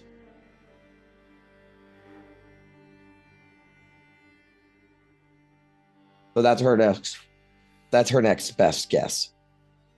But she's along for the ride with you guys. She knows that you guys have to pick up Big Smile. He's a melee guy. You know, he's up in the front. He's willing to run into the fray. She can see the necessity for that, right? Yeah, he's also one of the few good fighters in this whole region. Right. So she definitely understands that. She definitely understands that sentiment. So we can go this way, which is shorter, through a valley, or you can try to cut through the mountains, which takes a long fucking time. But that is another route that you could take to go through the mountains. Or you can just sort of cut through this valley. Yeah, I think option 1. Okay. You know, like that. How far can you get in a day? Isn't it 24 miles with sleds? That's on normal roads and trails. Oh, okay. So it'd be 12. Right. So dog sled, you can get a mile an hour, and it's 11 right now. So technically, your adventuring day started at 8, or like you said, started to descend the mountain at 8. So that's 3 hours off of 8, which is 5. So you get 5 more miles to go today. Okay. So like you can pretty much make it into this valley. God, it's gonna take fucking days to get there. Jiminy Christmas. All right, so let me double check and make sure that's right. Tundra travel. No Hey, shit. right quick, just remind me, when I learn new spells through leveling up, do I have to make that intelligence check? I'll write it down this time. I know I ask No. every time. Not for new spells, like for the level up, but that fucking major image one, yes. That's why I rolled that 22 intelligence check earlier, so that Okay. passed. Yeah, But so yeah, you're good. okay, so I didn't remember if it was the level up No, spells or not just your, that. not your. Unless you want to, I don't give a fuck. But no, I think the ones that come with your level up should just be free. Yeah, that makes sense. Gabar figured that out himself. Right. Yeah, that's fair. Exactly. That's my what I think impatience too. of copying spells, that's supposed to be that. Did that make sense? All right. Right, So I have right. it written down on my character sheet. I won't ask that again. Okay, it's fine if you do. I might change my answer later. Who knows? If you do change it, let me know. 'Cause it's way more fun that way. I mean, if you want to, you can roll for any spell higher than what, 3rd level. I also don't want to I don't want It's to. your call. I'm not going to have an answer right now. I will think on it. Okay. So you guys can make it another 5 miles today. So let's move you guys. Actually, can someone just sort of put the arrow so I can move the token? Oh wait, we're right there. So right around there. Okay, perfect. All right. So as you guys travel, you sort of descended down a mountain, right? But there's mountains all around you. And there's even this big ass one nearby that you have to sort of skirt around through a valley, right? And as you're sort of making your way through the valley, it's not some easy, straight tundra, right? This is sort of got to go around rocky terrain and mountains and shit like that, right? And as you guys are traveling,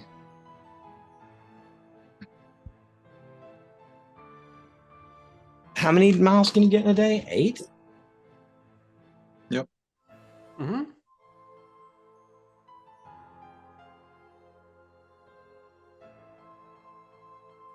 We walked down the mountain though.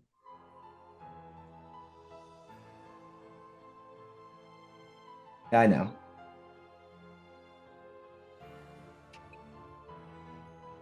Okay. As you guys are sort of traveling through this mountain pass, don't worry about random encounters today. As you guys are traveling down through this mountain valley, right? Who is driving the sleds? We have 3 sleds. Trades, so All right, Quintus picked up a thing or two from watching Big Smile do it all that time. Okay, so And then, Quintus drives the sled that Gabar and Sonar are in, right? Yeah, because we were riding with Big Smile. So yeah. Right. All right, and then Illican's the other driver. Yep. Is V and Sapphira in that one? Yeah. I'm riding on the sleigh with Valin? yeah. Okay, so Illican and Sapphira are on one sled, and V and Valin are in the other sled. Sounds good. Yeah. Did Valin just leave her kobolds behind? She better not have. Her health potions. I don't really remember. It's just so many fucking NPCs. No, I'm to pretty keep sure track she of. did because the two died in the Charlatan dragon attack, and then I feel like she brought the two with her. Because they were at the tower. Remember, they fucking killed those gargoyles. Yeah. All right, so she probably left them with the sleds. So there are still 2 kobolds. But I imagine that I'm not gonna fucking roleplay these kobolds. It's too much. And they're too energetic. So just imagine, if you will, there's 2 energetic ass kobolds at all times. Unless I say otherwise. Like, they probably weren't at Sky Tower Shelter. They probably stayed with watch the sleds. So I bet one will be on the sled with Sapphira, and the other one is on the sled with V. And you guys start making your way through this valley, right? Yes. And as you do, what's passive perceptions like here? Yeah, mine's always 13. the highest. It's 18. 16, but I'm also driving, so 18 for Ilican. Is that Yeah. the highest at the table? I believe so. Yeah. Nice. Perfect. All right, so Ilican, as you're sort of doing this sled, you're traveling about as fast as you can. You have to sort of curve around mountain passes and big giant rocks and stuff like that, right? And then you hear the strangest thing. And you notice it, you see where it's coming from, but everyone hears it, right? There is a gigantic, loud as fuck thrack of thunder, right? Just bam, right? And Ilican, you see off to your right, like to the north, there is a bolt of lightning that fires into the air, right? And snow sort of blasts out from it. Me 2 shakes of a lion's ass.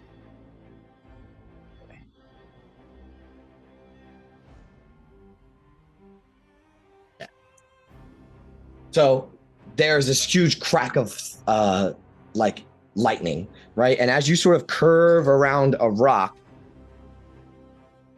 you see in this sort of rocky kind of alcove, it's like the mountain sort of curves around and you guys go around the bend, right? And that's where this is where you see the creature. It is a huge, like bigger than the Charlatan dragon, right? Snake-like creature, right? With this long sort of serpentine-like body with the snout like a dragon, right? And it's got horns that come out the top of its head, and it has like a dozen legs, like 6 on each side. It's got this bright blue skin, right? And as you guys like see this giant creature, you see it stick its head up in the air and right, there's a lightning strikes from it again. And it ducks its head down and lifts it up really fast, right? And when it does, you see that there was some sort of person grabbing onto its head. And this person is flung way off of the creature's head and tumbles into the snow right in front of Ilican's sled. And if you guys just give me 1 second. What the heck? Go ahead and bring yourself in, bro. Hey, Hey, there we go. This is the guy supposed to kill, right? So, as this guy, like this figure, sort of tumbles in the snow, right? He immediately gets back up and starts charging back towards the creature. Am I correct in my assumption there, Eric? Okay. You barely could make out what this guy looked like in the moment, but you could tell that he is trying to single-handedly fight this creature. And let me give you a handout. By the way, it is huge sized. It is fucking enormous. Anyone want to take a pot shot on what it is? Is it Ramores? Oh, no, it's a Bahir. Brendan was right. Here? It's lightning Okay. breath. Bahir. Yeah, lightning breath. All right. Oh, good luck Give with you a that. handout. No. Oh, yeah. Sucks for that guy. I just keep Yeah. assuming we're going to run into Ramores eventually after the Veerbeeg lair. Mm-hmm. But twice. However- in the wrong. Oh, That's pretty neat. Pull you guys over to the map. That thing's disgusting. That is disgusting. As this guy sort of runs into the fray, you can tell that he probably won't be able to fight this thing by himself. Are you guys going to try to help him out?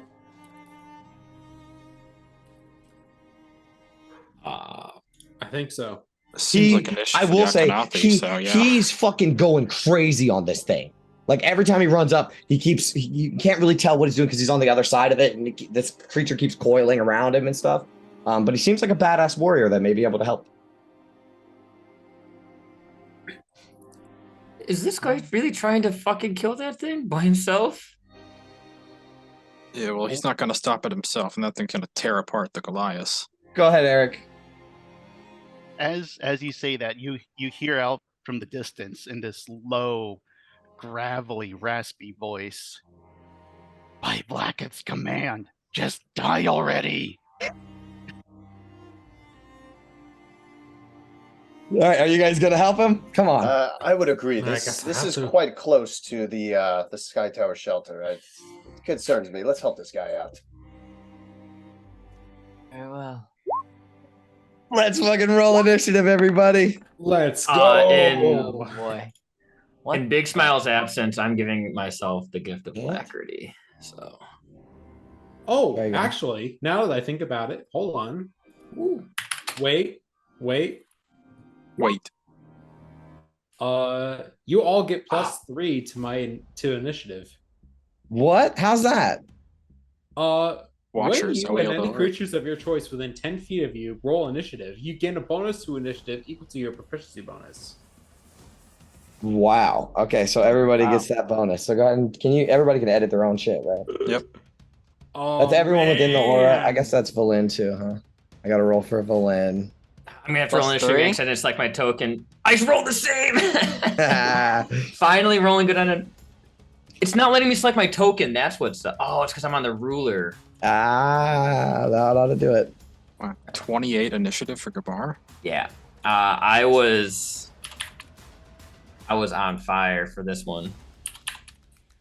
Gee, it's not a 28, is it?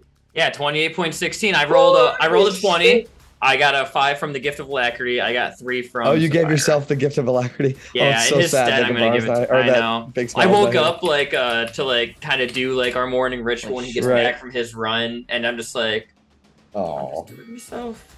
All right, so you guys are about 45 feet away from this thing, 50 feet away from this thing, and you can see this sort of guy. You can't really make out what he looks like quite yet.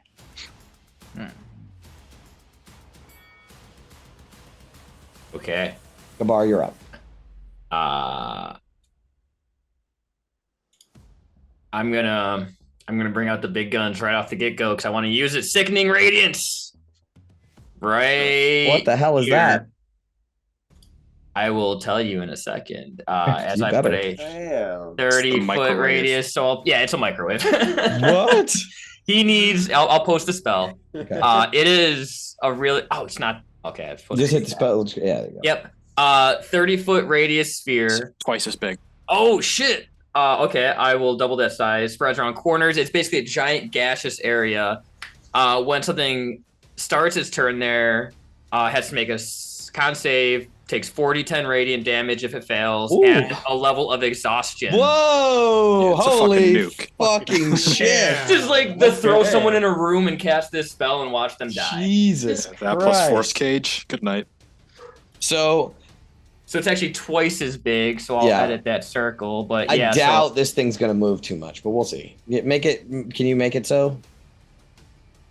yeah, I'm trying to. It won't let me edit that thing. I will work on it. Just but draw that's- another one. It's okay. Yeah. Okay. Make it a square this time, maybe. But anyways, Voss, you see a tiny little gnome with a bit of a scraggly sort of goatee. Tiny. I'm talking. Fucking. How tall are you? 1.5 feet? I think I'm 1 foot 8 inches. Yeah. So a little over 1.5 feet tall, little tiny little guy with a fucking elven sort of figure floating up behind him. He reaches out and casts this It's fucking very, huge. Jesus very Christ. powerful. Jesus Christ! He Am I casts is my this math wrong? 30 very foot? powerful spell. Sickening. Wow, that's 30 it. That's it. No, yeah, it's a little big, but yeah, okay. It's close enough. You got him in it. You got the creature in it. Remind me. Okay. Next in the order is Sapphira. All right. I will, just so I can make sure I get my. That's well within range, yeah. I will not be far enough to get over to this thing, but I am going to get over to here and cast Toll the Dead on the Bahir. Okay. What is that? A con or? It's going to be a wisdom save. Oh, that was charisma. I'm sorry. And we'll let it fly. 10. That fails. Okay. It takes. Hold on. Shit, I missed it. Toll the Dead. There, that's what it would be like. 9 Wait. points of necrotic damage. No, it'd be 3. No, it's not been harmed yet. It's not been harmed yet. It has not been hard. Okay, good. 9. Thank you. All right. It takes 9 points of damage. All right. It doesn't seem to be like incredibly hurt by this. Oh, it does take damage. Never mind. Okay. So Voss, you see a short, a little taller than a dwarf sized Don't humanoid call me short. with sort of rocky flesh and crystalline hair made of actual crystals that slightly glows blue, wearing like full metal armor, takes out an axe made of the same sort of crystalline as their hair, and they sort of hold it aloft and cast this spell. It is now. Is that your turn, Sapphira?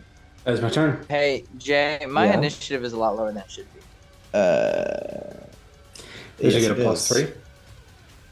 Yep, I didn't sort of fix it. We'll let Illican go first. So that is the end of your turn, Sapphira. That's my turn. Yeah.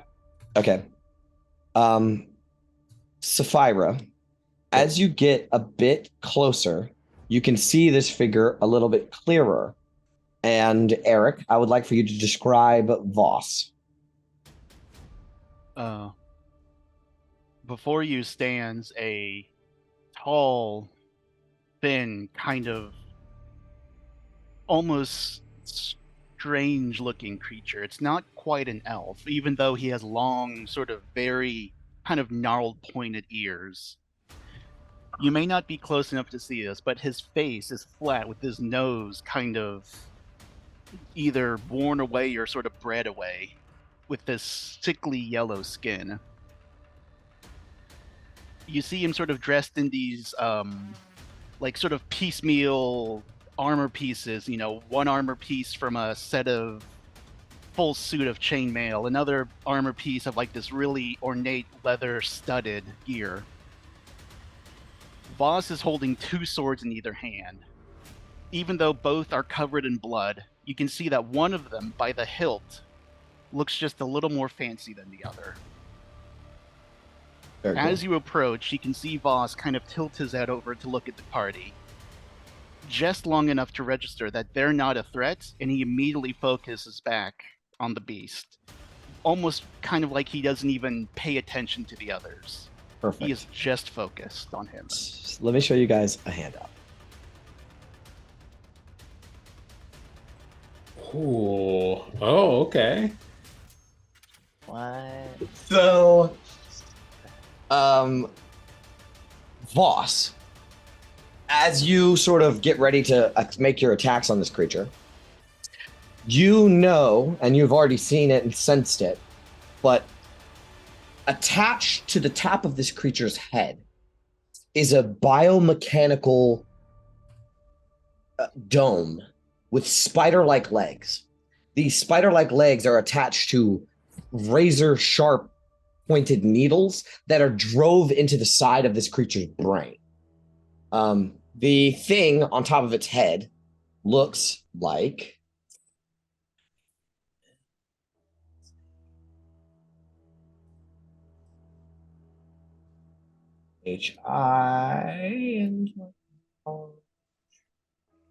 Looks kind of like that. Only it has those needle-like The legs. hell? It has those needle-like legs driven into the head of this creature. So that is what you are currently faced with. It sort of rears up its giant head to like this here rears up its head to attack you, and it is your turn. What would you like to do? Boss is going to, after getting his ass kicked a little bit, he's going to try a psionic strike, launching one of his swords at the creature, specifically trying to target the head nobule on top. Okay. Goes that, psychic pow. Now it's So you can hit it first. all right, just a regular strike. Yeah, you can hit. You're within melee, so you can make a strike with your first hand.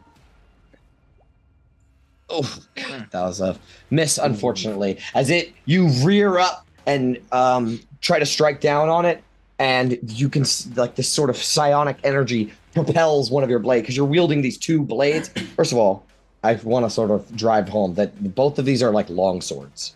Like they're fucking way too long to be wielded in two hands, or like one in each hand. But he seems to be doing it with the grace and style of a badass. But that first one miss. You get a second one with the silver strand, the ire of silver strands.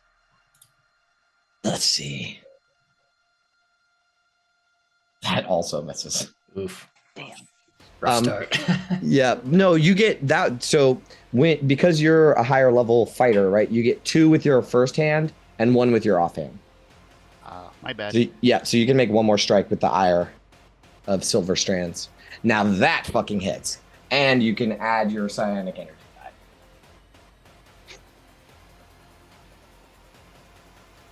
Okay, so that's 17 total. Yeah, plus intelligence. Oh, you get to add your intelligence to it too? Yeah, it's a psionic strike. So what is that? +3. So Add 17, 3. 18, 19, 20 damage. Yeah. Jiminy Christmas. So you run up to this thing, right, and begin whirling your swords around, right, cutting into its side. And a couple of them, they hit it because it's gigantic. You can't miss it, but you can't get through its sort of scales, right, until you spin one of your swords around to the like backwards, and this psychic energy forces your blade into its side, and you twist it and yank it back out as this blood sort of spurts at you, and it screams out. Anything else you would like to do with your turn? Let's see. Bonus action. Nope. I think that'll be good. All right. It is now the Behir's turn. To start his turn, he does it. So this cloud that I created, it kind of came from the snow. Like as the snow began to melt and like wither away into like this kind of almost greenish, sickly energy. Okay. Turns it into a steam, which is what causes this cloud. He needs to make a con save, but he's just gonna roll an 8 because fuck him. There we go. 8 plus. I can't. So unfortunately, I can't do music and share screen at the same time. That's However, fine. I Did you do have get plus to. 8? I do get to. No, he doesn't. I can add music later. That was for Eric. He messaged me. I gotcha. Yeah, it's okay. He fucking totally hits the shit out of him. Yeah. What was the good I rolled roll? The for damage. 28. 28, and he has 1 level of exhaustion. Jiminy Christmas. All right, so this fucking necrotic energy sort of swirls around, and I will say, Valin sort of looks over at Gabar and is like, It's actually radiant. really? Surprisingly, it's radiant damage. We can flavor it's it like like Chernobyl necrotic, in there. Yeah. Oh, fuck, it's like, what do they call that? What is it? Radiation. Jesus. Yeah, it's literally a microwave. Oh, that sucks. All right. It But yeah, so screams it's out in radiant pain. 40, 10, so 28 radiant damage, which he would, I think the roll was 28, which was really good, actually. Yep. All right. That's that. Now it is the Behir's turn. It is going to try to bite into Voss. Here comes a bite attack. There's no way he's gonna miss. 24 to hit. Hits. 27 piercing damage. Yep. Ooh. no resistances as far as I know. Nope. Nope. That's full. This is rough. That is the end of its turn. Next in the order is Illican. Okay, before I do anything, Jay, you mentioned to me that there is a special wild shape. Yep, I can pull it up for you. I'll make a better token later. Yeah, that's fine with the token, but yeah, pull that up because I think it's time. Oh fuck yeah, totally. And then you know what? I think this is a perfect opportunity for me to use this concentration spell as well. So first, before Illican will wild shape, but before that, let me just make sure the range is good on this. I've never used this spell. Oh yeah. Illican will kind of look to the sky, raise his hands up or something like that. He will commune with the nature around him, and as he does so, you will all begin to feel like a breeze, like that you would feel when a storm is starting, and then you see this dark cloud form above this Behir as Illican will cast Call Lightning. Call Lightning? What? Beautiful. So let's see here. All right. Yeah, I never used this. Oh my god, 3d10. Yeah, it has to make a dex save. All right. So here's what happens. You summon this dark cloud above its head, right? And you pull your fist down, and as you do, this fucking bolt of lightning. Well, first of all, Voss, you see a Goliath, right, which is like a half giant, so he's fucking huge. He's taller than you are. But he has like furs and stuff over his shoulders, and like what is it, a deer head over your own head, right? Yes, with like antlers coming out. He's wearing like a bunch of pelts and like a deer head pelt on his head. Sure. And when you raise your hands up and pull your fist down, and as you do, a bolt of lightning strikes down towards this creature. But when it does, you feel like it's about to hit it in its back, right? But the lightning is drawn to its horns out of the top of its head, right? Oh. And the electricity runs through its entire body, charging it up. It appears as though this creature is immune to lightning damage. It's immune. I thought it would at least take something. Nah, it's immune. Yeah, damn. All right, It was badass though. That's fine. That was the Really? that was the one of the 1-2 punch. All right, now Describe it to me, please. yeah, so Illican will do his usual thing where he like gets on all fours and begins to wild shape. You know, everyone, I guess, Voss here is very familiar with the sight. But instead of the usual fur forming on his skin, you all will notice that like pale silvery feathers begin to form.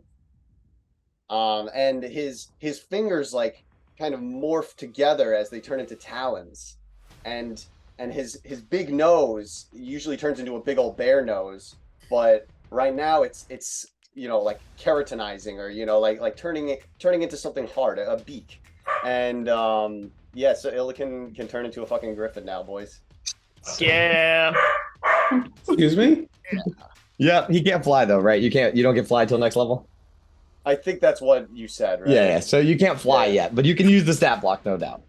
His wings still are like, they're like furled up and all like tense. He can't stretch them, but he just charges in there, and I should have enough. Do you have a sheet for the griffin? Yeah, I just pulled it up on 5e tools. Yeah, just have that up. I'll assign that's one fine. to you I can later. do all the rolls and everything. Yeah, it only has 30 feet of movement though. Oh, I see. This the fly. The fly. It has much more. Oh, that's fine. I just wanted to turn into the griffin, man. Fuck yeah, no, But I get it. This thing is tough. Fuck So yeah, we'll move. Let's see. I guess right into Sapphire's aura. I'll say, because it's awesome, that you can jump in the air and flap your wings one time, so you don't have difficult terrain for your good jumping over your friends, and you can make your way into that square.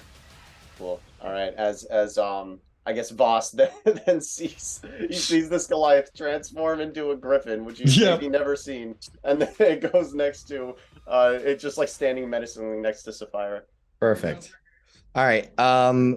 Next in the order is V. Alrighty. V. Before you continue, Yes. You see this sort of figure, right? This yellowed skin sort of guy. And you can see him in the distance, right? And it wasn't really that much of an issue, but your heart sinks into your stomach when you see him take one of his swords and rip it out of the side of this Bahir, and you've seen this sword a dozen times. This is the sword that you have seen in your dreams pointed directly at your throat. And he sort of whirls it back around and slashes at the Bahir again. It's your turn.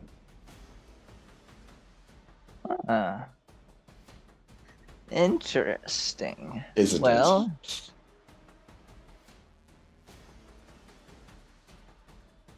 that is interesting. Well, instead of him getting the haste, I'm gonna put it on Sapphira. Fair. And also the Griffin.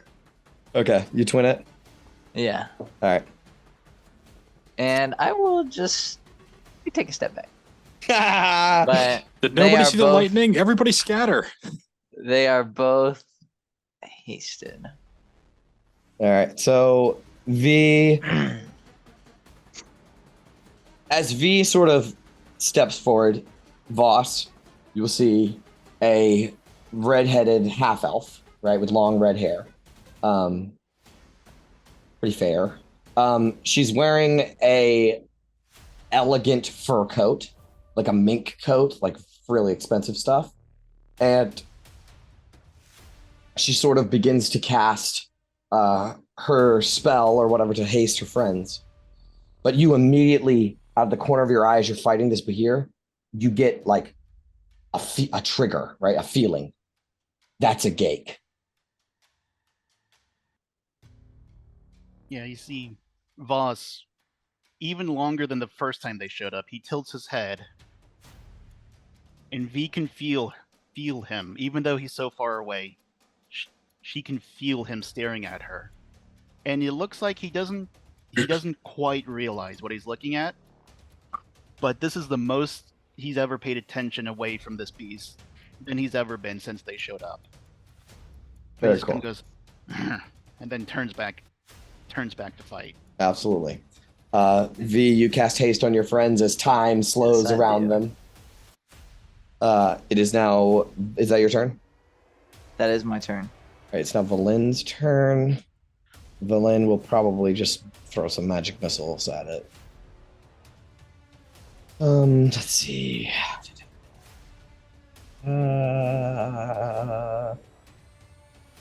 Yeah, she didn't prepare any good stuff today. Yeah, she'll just throw magic missiles at it. She'll do the second level. Magic missile. 1, 2, 3, 4. 5, 10, 11, 12, 13, 14, 15, 16, 17 damage. All right, that's Valin's turn. Quintus, you're up. Oh, I will describe Valin real quick. There's an old lady in the back of the group who is wearing like wizardly robes. She has a staff in her hand and an eye patch over one eye. And she sort of seems together, but also separated from the group. Quintus, it's your turn. I will run down this way. Yep. Get out of the cluster, V. It's gonna breathe lightning at some point. Give you a D8. Cool. And then start casting slow on the Bahir Yep. as the snow from the ground crawls up its many legs. What kind of save is that? Wisdom. Oh, this thing's surprisingly wise. Oh, fuck. Fucking yeah, he is. Whack. So the crystal sort of forms on his his legs and stuff, and he cracks it off and twirls around. This is like fighting a snake with legs, right? So it's constantly moving and rearing its head up and stuff like that. Ah, fuck. And then that'll end my turn. Okay. Sonar's turn. Sonar will Probably cast a ranged spell. Probably Sacred Flame. Dex save for the Behir.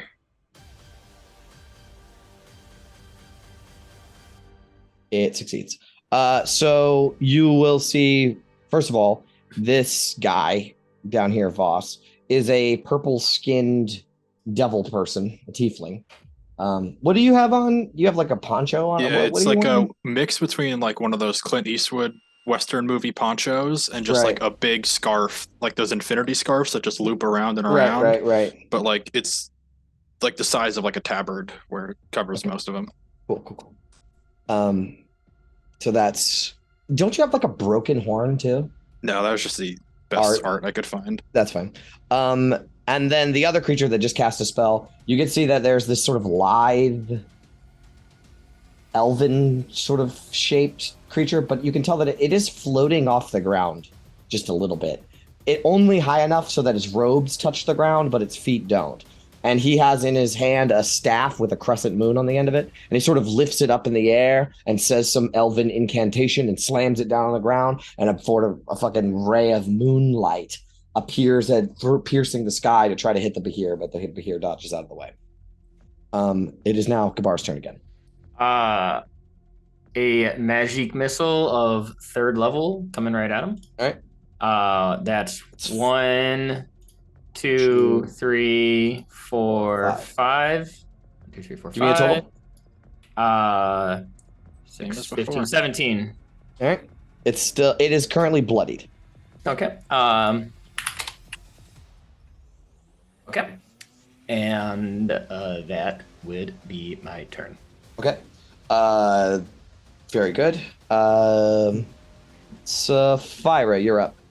All right.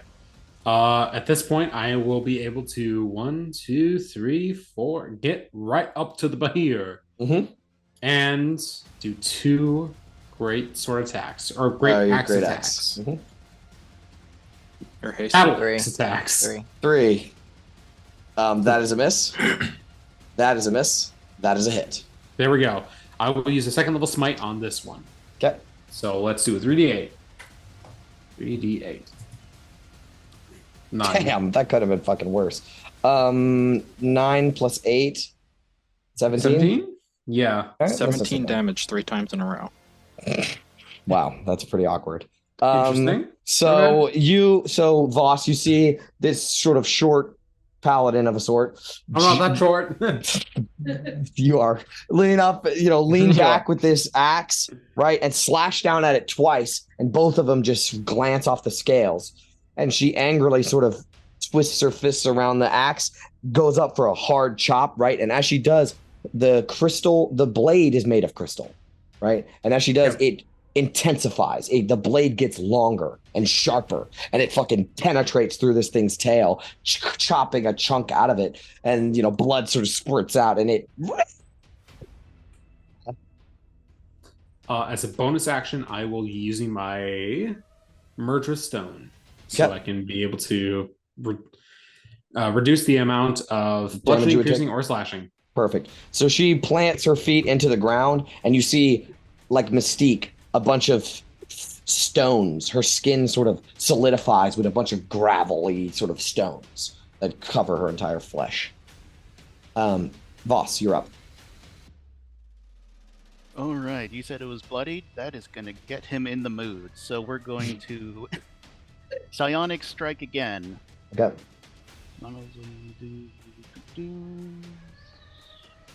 Yep. So That is a miss. That is a hit. Go ahead and add your shit to that. Yep. So that is psionic dice Plus 9. Okay, so 19 total. And I'm going to also initiate telekinetic thrust. When dealing damage to a target with psionic strike, you can force the target to make a strength saving throw. Whoa. Okay. All right. Fucking awesome. It will try to succeed from that. You get one more strike though too, but it might be with advantage. So let me make this save. It was strength save. Yeah, strength save. He's really fucking good at these. Oh, but he failed. He got a 9. Yeah, so he would have. Okay, he failed. If it fails, he can That's- knock the target okay. prone. 1 more damage added. All right, so you. Yeah. What does this look like when you knock this Whoa. gigantic fucking creature prone? Like Voss, like the creature is kind of like writhing around, like it's just gotten hit in the side, and it sees Voss, and as it goes down, Voss shifts out of the way and thrusts into the side of his head, like just pow with the psionic hit, Mhm. and it kind of it's discombobulated for a moment. So you can see it kind of like unable to right itself after flailing around. Yeah, perfect. It's prone on the ground, and you actually the sort of robot thing that's stuck into its skull loses its grip for a second, but then drives them back inside of its head. You get 1 more attack. This one has advantage because it's prone. Oh, sorry. It's okay. That hits.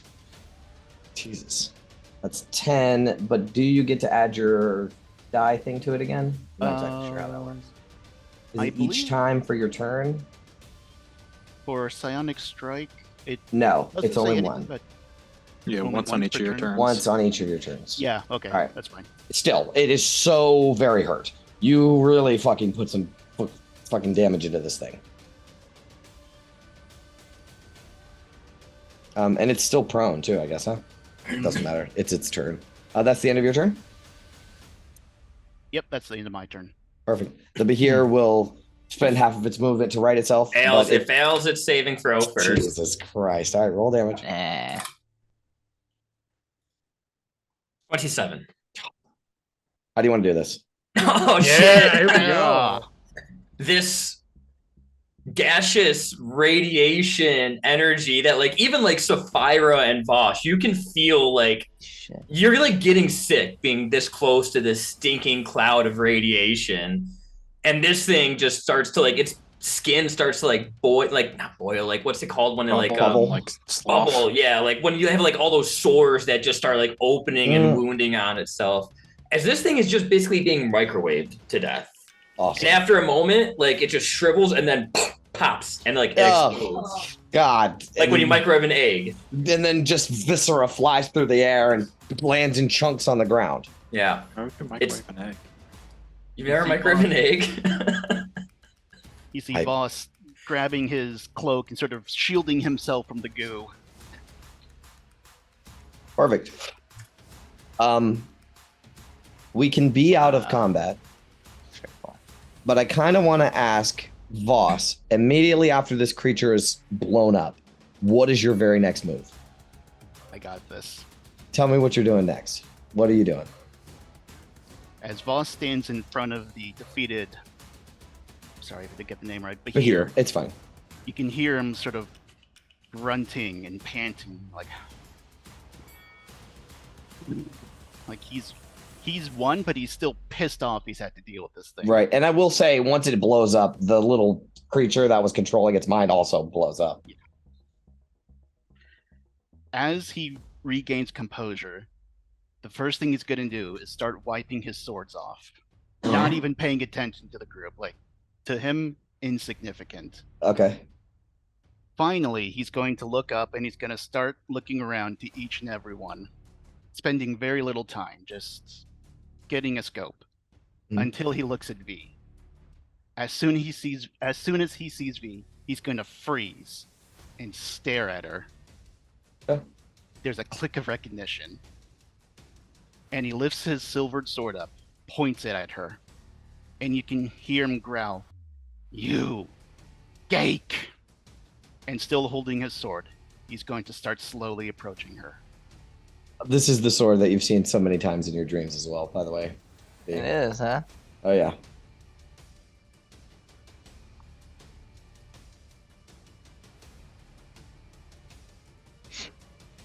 What do you do? Yeah, what do you do? What does everybody What do? As do you I see, do? we can sort of we'll suspend initiative for a moment. As you can see, this fucking yellow-skinned elf, no-nose, alien-looking motherfucker just start to, with a determination, march towards V.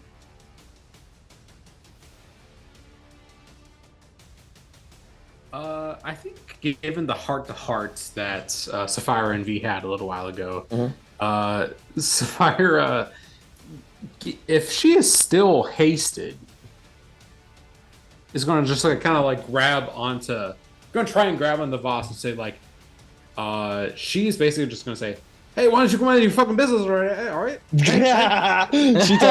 she starts talking really fast where you don't understand. But you can't like. I'm not gonna. There would be a contested check to actually grapple him. But you sort of have a hand on your shoulder or on your arm, Voss, for a minute as Sapphira just starts blathering at you. Voss is not even going to look at her. He's just good. He is so laser focused on V. He's just going to growl out, "Teskra, leave me. Crack. This is my business." And he's going to try and pull his shoulder away. Done. Maybe even elbowing her. Just a little bit. Just a little bit. Just so he can continue to march towards V. Yeah. If he is unstopped, I'm gonna begin to cast a spell. Yeah, I don't know if you've noticed, but it's 7-1 here. If you keep moving, you're gonna die here. Thank you, Quintus. This is more what I was expecting. He seems unfazed. Doesn't even respond to you. I'll cast Vortex Warp to put him back 30 feet. Make a In save. stride. What kind of save is it? That's a con save. Make a con save. V, what were you gonna cast? I was gonna cast levitate. Oh, okay. You can do that instead if you want. No, I mean V did It's say still that they a were con gonna save. say something first. All right, make a con save. Voss. Oh, Constitution. Give me a Yep. let me look at your character sheet before you do actually. Because we're sort of sharing Voss. Yeah, it doesn't help against Constitution. Yeah, I know. Like magic resistance. Not exactly.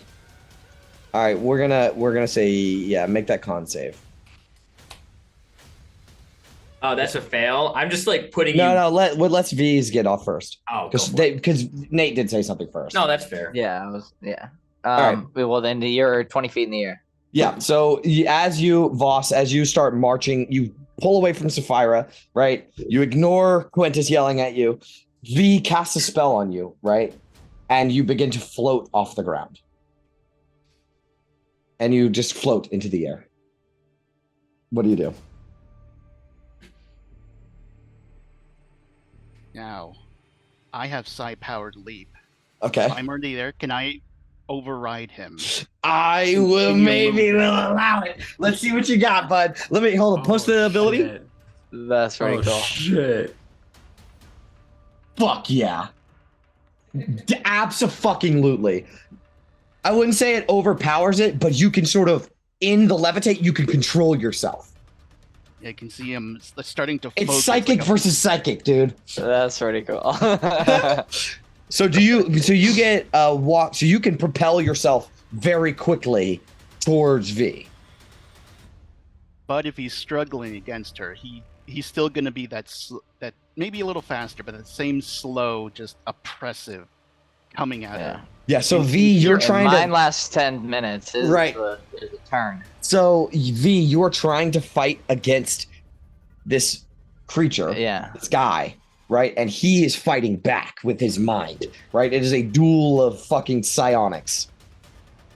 And he does approach. He does get closer. I'm gonna give him his 30 feet. Uh-huh.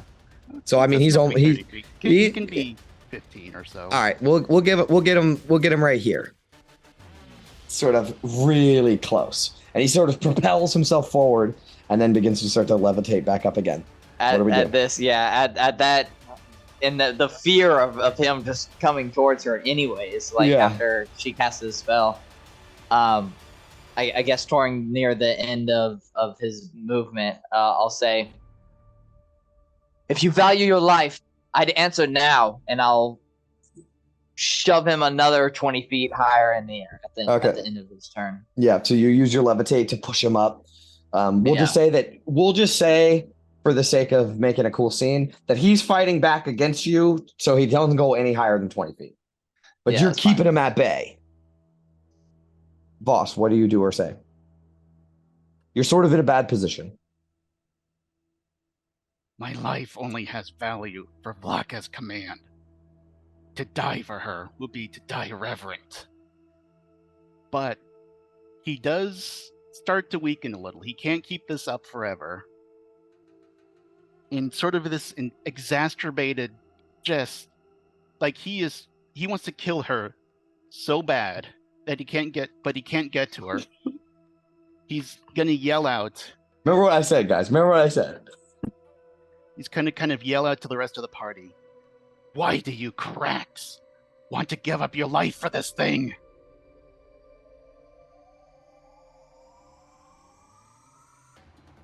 You want to give up your life for Flacketh? We want to give up her life for her. We all got reasons. I didn't see these reasons when you killed the other one. And he points over at the Beer. beer, kind of implying that the beer and V are the same thing, at least to him. That's a giant disgusting fucking. There was a giant fucking disgusting thing. V is our friend. Sapphire continues to chop up this thing as she drinks her invisible psychic coffee.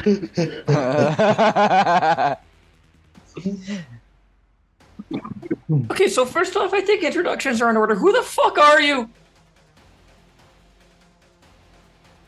Hmm. Do it.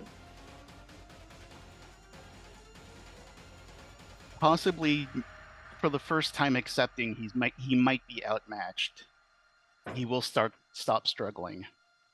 But even though he won't say anything, he's going to look at you kind of expectingly as he's floating, 40 feet in the air? Only 20. Only 20. Yeah. But he's still going to be expectingly looking at you like, okay, it's time to stop playing, let me down, before he answers you. I'm guessing I'm feeling that the resisting is no more. Waning, yeah. Yeah, so I'll slowly, but without dropping the spell, but I will put him I understand. back. Yes, Mhm, I will I put get him it. back on the ground. Okay. We're going to have a conversation. Swords. Voss, after hitting the ground, he's going to take a moment, sort of get himself orderly again, sort of tuck himself in and make sure everything looks neat. Takes another look around, puffs out his chest, puts his sword to his chest, and says, sorry, I had one thing. Where was it? I am Voss, Sarth of Redmar Rakma, Kincha of Elithids, Holy Fighter of Vlakith. And this continues on for a couple more verses. He just keeps listing titles for like a good 60 seconds. Oh yeah, You did hear Illithid somewhere in there. Maybe more than once. God. and after he stops, he kind of looks around, like expecting accolades. About like 2 words in that whole thing. Sorry. Can I actually make like some sort of check to see if I know who like Vlakith is? Arcana? Not a No. fucking clue. I don't Not fucking a know. clue. However, I will say he does appear to be speaking in a different language simultaneously to common, like Spanglish, sort of like how Sonar does. Want me to list the specific words just in case? Nope, don't do it. Okay, cool. Look, we can hang out for a while. I can cast comprehend languages and figure out what the fuck you're saying, or you can just speak common. Oh, he looks disgusted at the thought. Like he stares over and is like, ugh. Everybody, this is Eric, by the way. This is my friend Eric. We met once before. Yeah. If you want me to dumb it down, I can. I am a holy fighter, slayer of Elithids, purifier of the mortal plane and beyond, of the material plane and beyond. This thing, and he points over to V, is one of their twisted abominations. A cake All must be purged. We watched her kill a mind flayer. Why would a geek do that?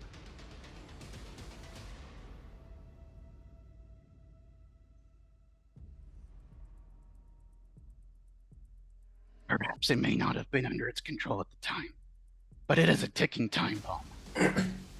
As soon as it drops its defenses, as soon as it gets close to a powerful one, it will turn against you.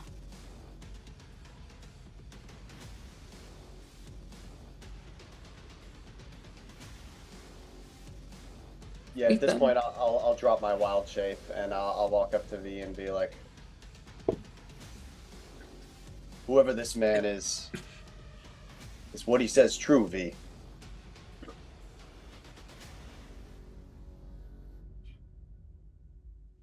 You know, Illikin, of you of all people, I'd expect that the least.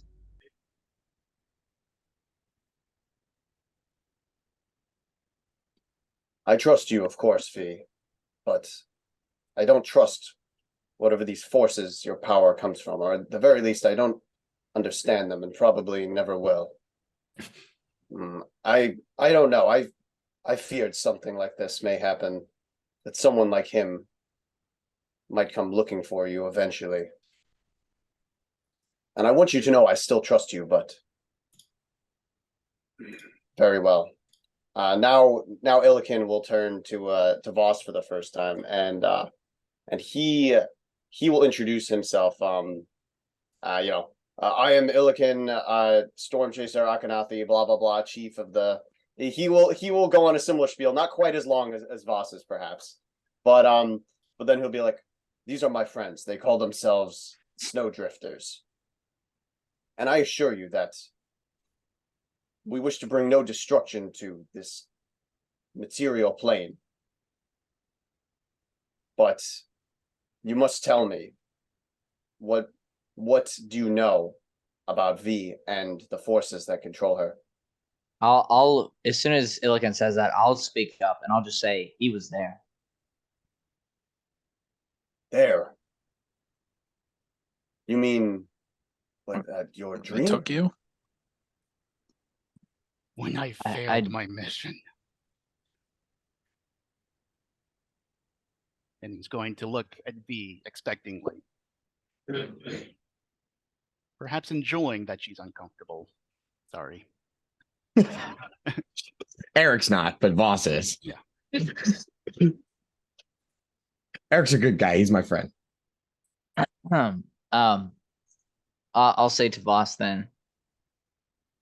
Look, whatever you know about me, perhaps it's more than I know of myself, but and I'll speak to the rest of the group.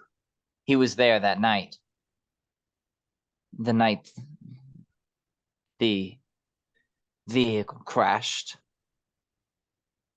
I saw him in my visions.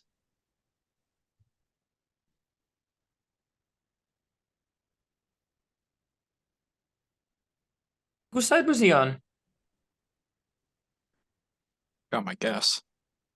I just verified. I mean, Voss Alright. kind of snorts at the question. Whenever we had a heart-to-heart together.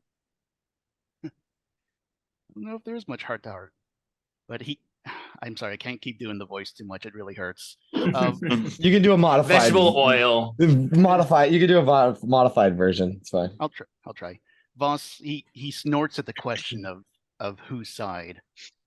There's only two sides. Us and the Illithids. All of you, and he points to everyone else. The Karaks, unimportant. As long as you don't get in my way, do whatever you want. I don't care. I am against the Illithids. I would like to think we are all against the Illithids. And yet you travel with one of their creatures. We fight with them, and I take out the biomechanical tail and throw it at his feet. Cool. So, boss, you see Gabar sort of pull out of this little tiny gnome, pull out what appears to be the a robotic sort of, it's kind of like a claw sort of thing. It's the end of a tail that belongs to a scorpion-like creature, right? However, this is a part of an illithid creation. It is a biomechanical creature's tail, and it gets thrown at your feet. You are certain that it belongs to a gate. We have hunted, and they have hunted us. We are not their friends. V might have once been enthralled by them, but she is her own now. You can accept that, or you can be against us. You say it's us or them, because we're with her. So make your pick and choose it wisely. Voss is going to stare at the piece of metal at his feet, and he's actually going to look interested. Maybe the first time he's going I to. want that back, by the way. Nope, he reaches down, picks it up, starts inspecting it. Have you actually fought any of these illithids? Or just their creations?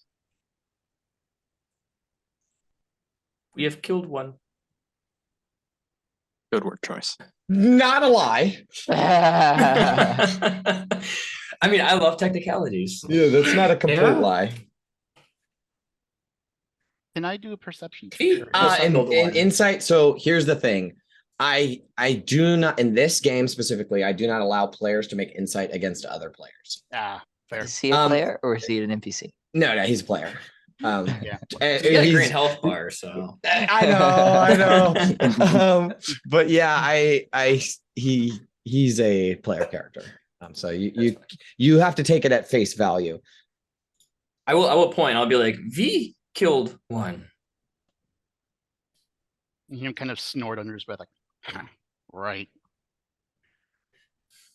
But if you really have experienced one, then you know exactly how dangerous they are. Correct? Yeah. That dangerous? An idea. When that ship went down, there were more illithids on it. How many more? Would I know? No, you have no idea. No matter if one survived or 100, the first thing they're going to try and do is establish a nest here. My mission is to destroy that ship, kill any illithid or geek I see, and cleanse this land in the name of Vlaka. He's the best, right? I'm sorry, did you just say you're going to destroy their nest? If they've already created one, yes. If not, kill them before they can. So it By seems as yourself. if your goals are aligned a little bit. I was just gonna be like, I think we might be able to help each other out. What were you doing on the ship in the first place? How'd you get there? He immediately looks over to V. I was doing my duty, killing geeks. All right, Captain Bootlicker, we're not going to get very far if you don't give us details. Fine. My ship, the Red Moon, detected illithids in the area. When we intercepted, we boarded. Our goal was to destroy the ship and all illithids on board.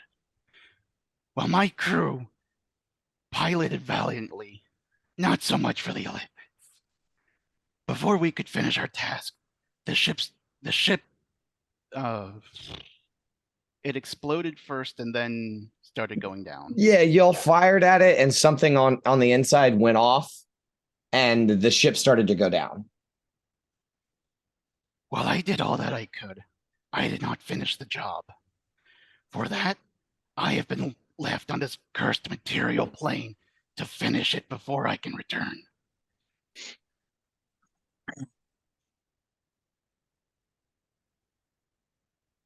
All right, understood. You can drop the chip on your shoulder now.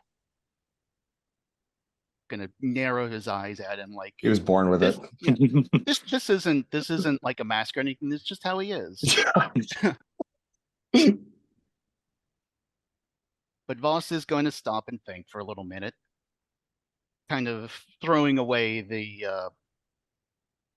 piece of metal, the tentacle or whatever he was given, like he's no longer interested in anymore.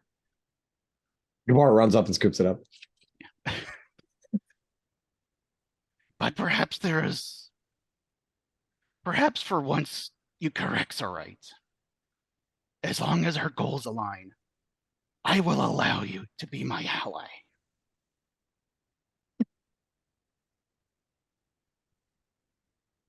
He has a way with words. Give him that. My boy.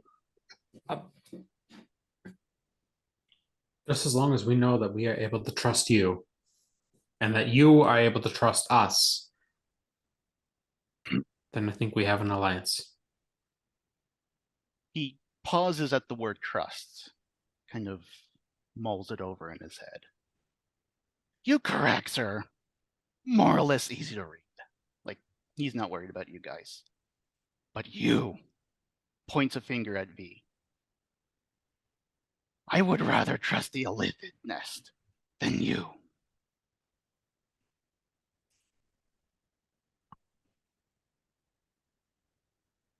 Well,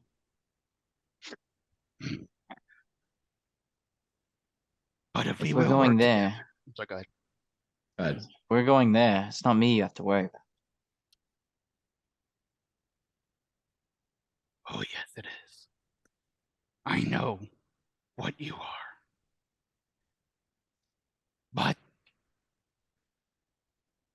perhaps there is a way I can force it. And Voss is going to take a step closer.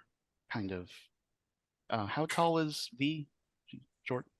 She's taller for a woman, but less Um, like 5'10". 5'10". Yeah. Yeah, he's 6'6", so Wallace is going to kind of step closer, like to kind of intimidatingly loom over her. Give me something.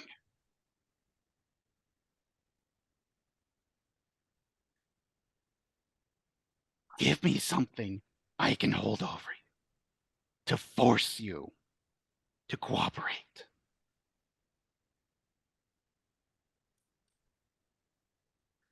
A lot of people needing proof nowadays.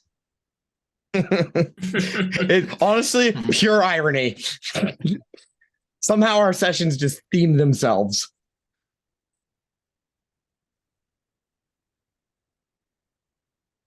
What do you got, V? Listen, V, you don't owe this guy shit.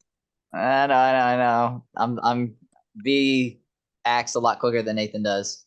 Sure.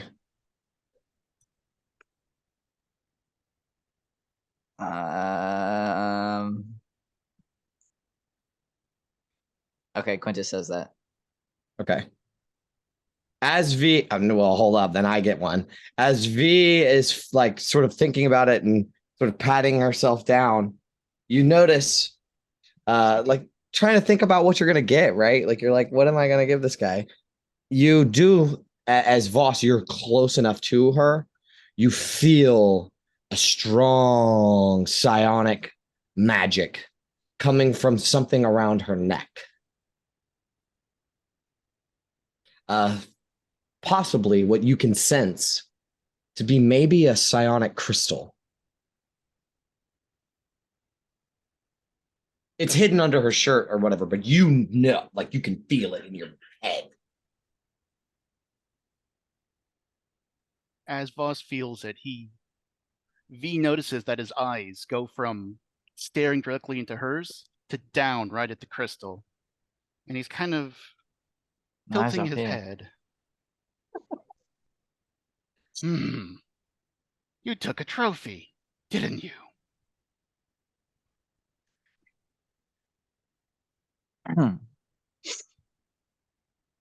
Look, if you think you're getting your whatever you are hands on this, you're sorely mistaken. I've had it for quite some time, and it's caused us no grievance. Well, none that we can handle, anyways. But giving a item like this to someone we don't even know, I don't think the rest of my companions would agree too much with that. Yeah, I'm still confused on why he thinks he's in a position to make demands. Oh, he isn't. It's just Who he just is. thinks. Yeah, no, this is all he in just- character as well. So. Okay. He thinks he is above you. This guy is an absolute prick. But Voss is gonna. Now I'm going to assume that Voss has the sense to not pry at this issue, being surrounded by everyone. Perhaps there is an alternative. He's going to now. He's going to study V very closely, but much deeper than perhaps before. Almost like a tickling. V can feel something deep in her skull, something probing at her.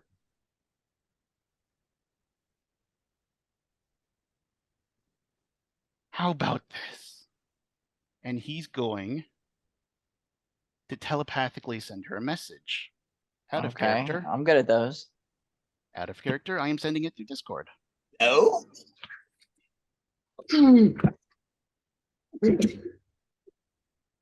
Oh.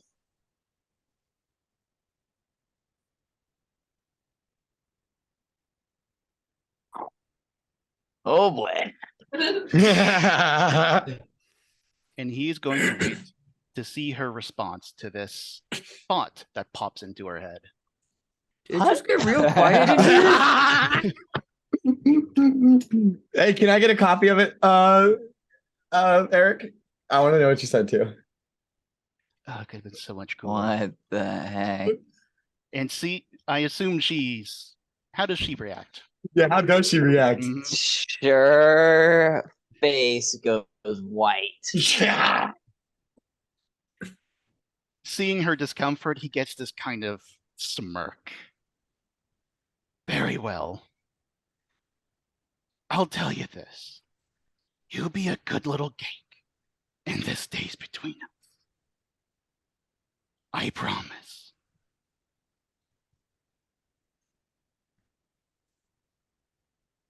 Believe me, we have a common enemy. I don't know where you're from, but here we have a saying. An enemy of an enemy is a friend.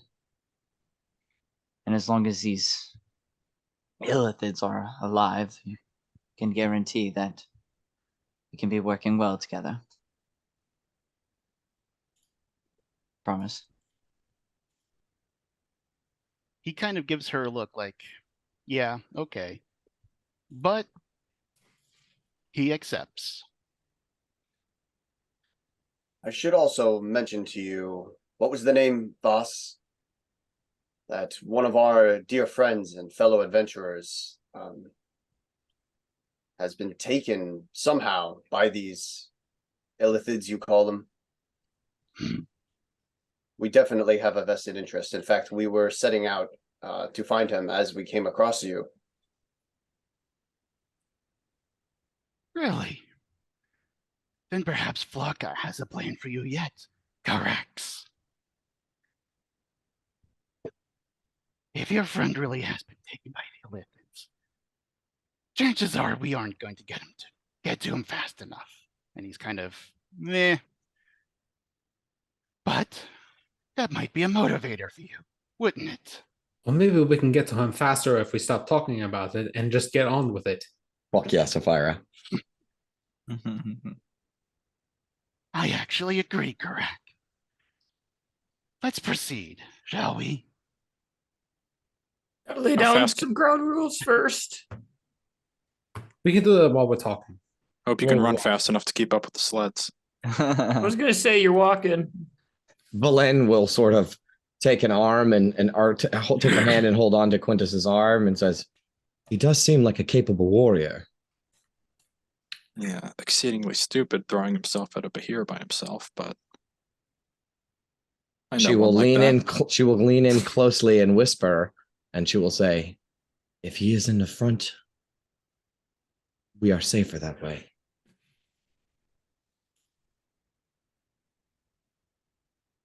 Yeah, just if you can set up an alarm like a bar does, set one up around him every night. I think Sapphire can do that. Valen, this old lady with an eye patch, she will sort of turn towards Voss, and she will say, "You may ride in my sled." B hops with A different sled. Yeah. Okay. Voss, hearing this, he kind of like, yeah, he acts like, oh, okay, yes, this was expected. I would have been treated well. Doesn't say thank you. Just Right. goes on his way to go get Mm. ready. Cool. And I think before the sleds sort of kick off for the next, couple days of travel, I think we're gonna end the session there.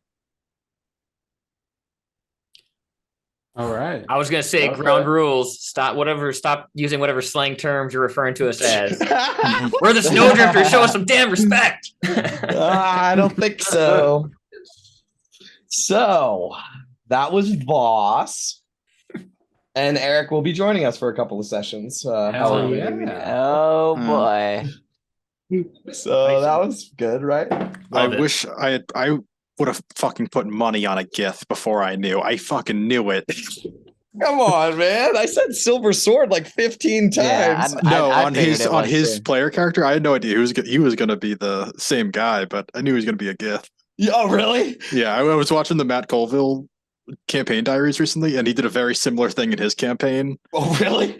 where the players find a mind flayer ship and one of Oh, they have a new that's player right. join as a Gith. As a gift, that's right. He was a prisoner and they unlocked him. Yep, that's exactly what happened. So I had that in my mind. I'm like, oh, this feels like that. You could have got 10 Well. gold out of the deal. Here we go. Not much use for gold in 10 towns right now. Yeah. So Gith are also like aliens. Yep. Mhm. Oh, so you don't know about GIF, huh? They're like mortal enemies to the mind Yeah. flayers. Yeah, they're like mind Oh, flare yeah. hunters. That's their Also whole thing. premium assholes. Well, yeah, dude, everybody give it up for fucking Eric, Yeah, dude. that was- I mean, that he was came very in and good. fucking rocked a gift, dude. solid gift Great job with it. performance. Yeah. Only Very 2 good. weeks of prep too, and he had it fucking nailed down.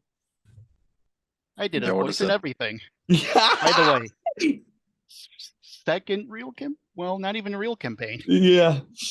Yeah, he's still a noob. He remember Yeah. this is the highest, probably one of the highest level Ah. characters he's had to play, other than in the Tomb of Horrors. Yeah, this is my Oh, second that. campaign. Yeah. Awesomely done. Yeah. Oh Nice yeah. job. All right. Thanks, Well, thanks, guys. I do appreciate the kind words. mhm. Absolutely. Glad to have you on board. All right. Well, So how many? So what? We got like 4 days of travel to get to. More than that. Was it more than that? yeah, let me pull you guys It was over. like 48 miles. So you got a couple of days with this motherfucker. 4 days Oh, of disrespect. man. Great. Oh, great. I love it. Every All random right. encounter is a different like eldritch horror. Oh All right, shit, we are fucking so One. far away. 2. Look at that shit. Should we stop in Sunblay and pay a visit to our old friend Lady No, because you got to Grandalfa? climb up the mountain. It's a No, fuck whole that. ordeal. That's What's fair. 33 divided by 8, I guess? So 4 days and some change. Okay.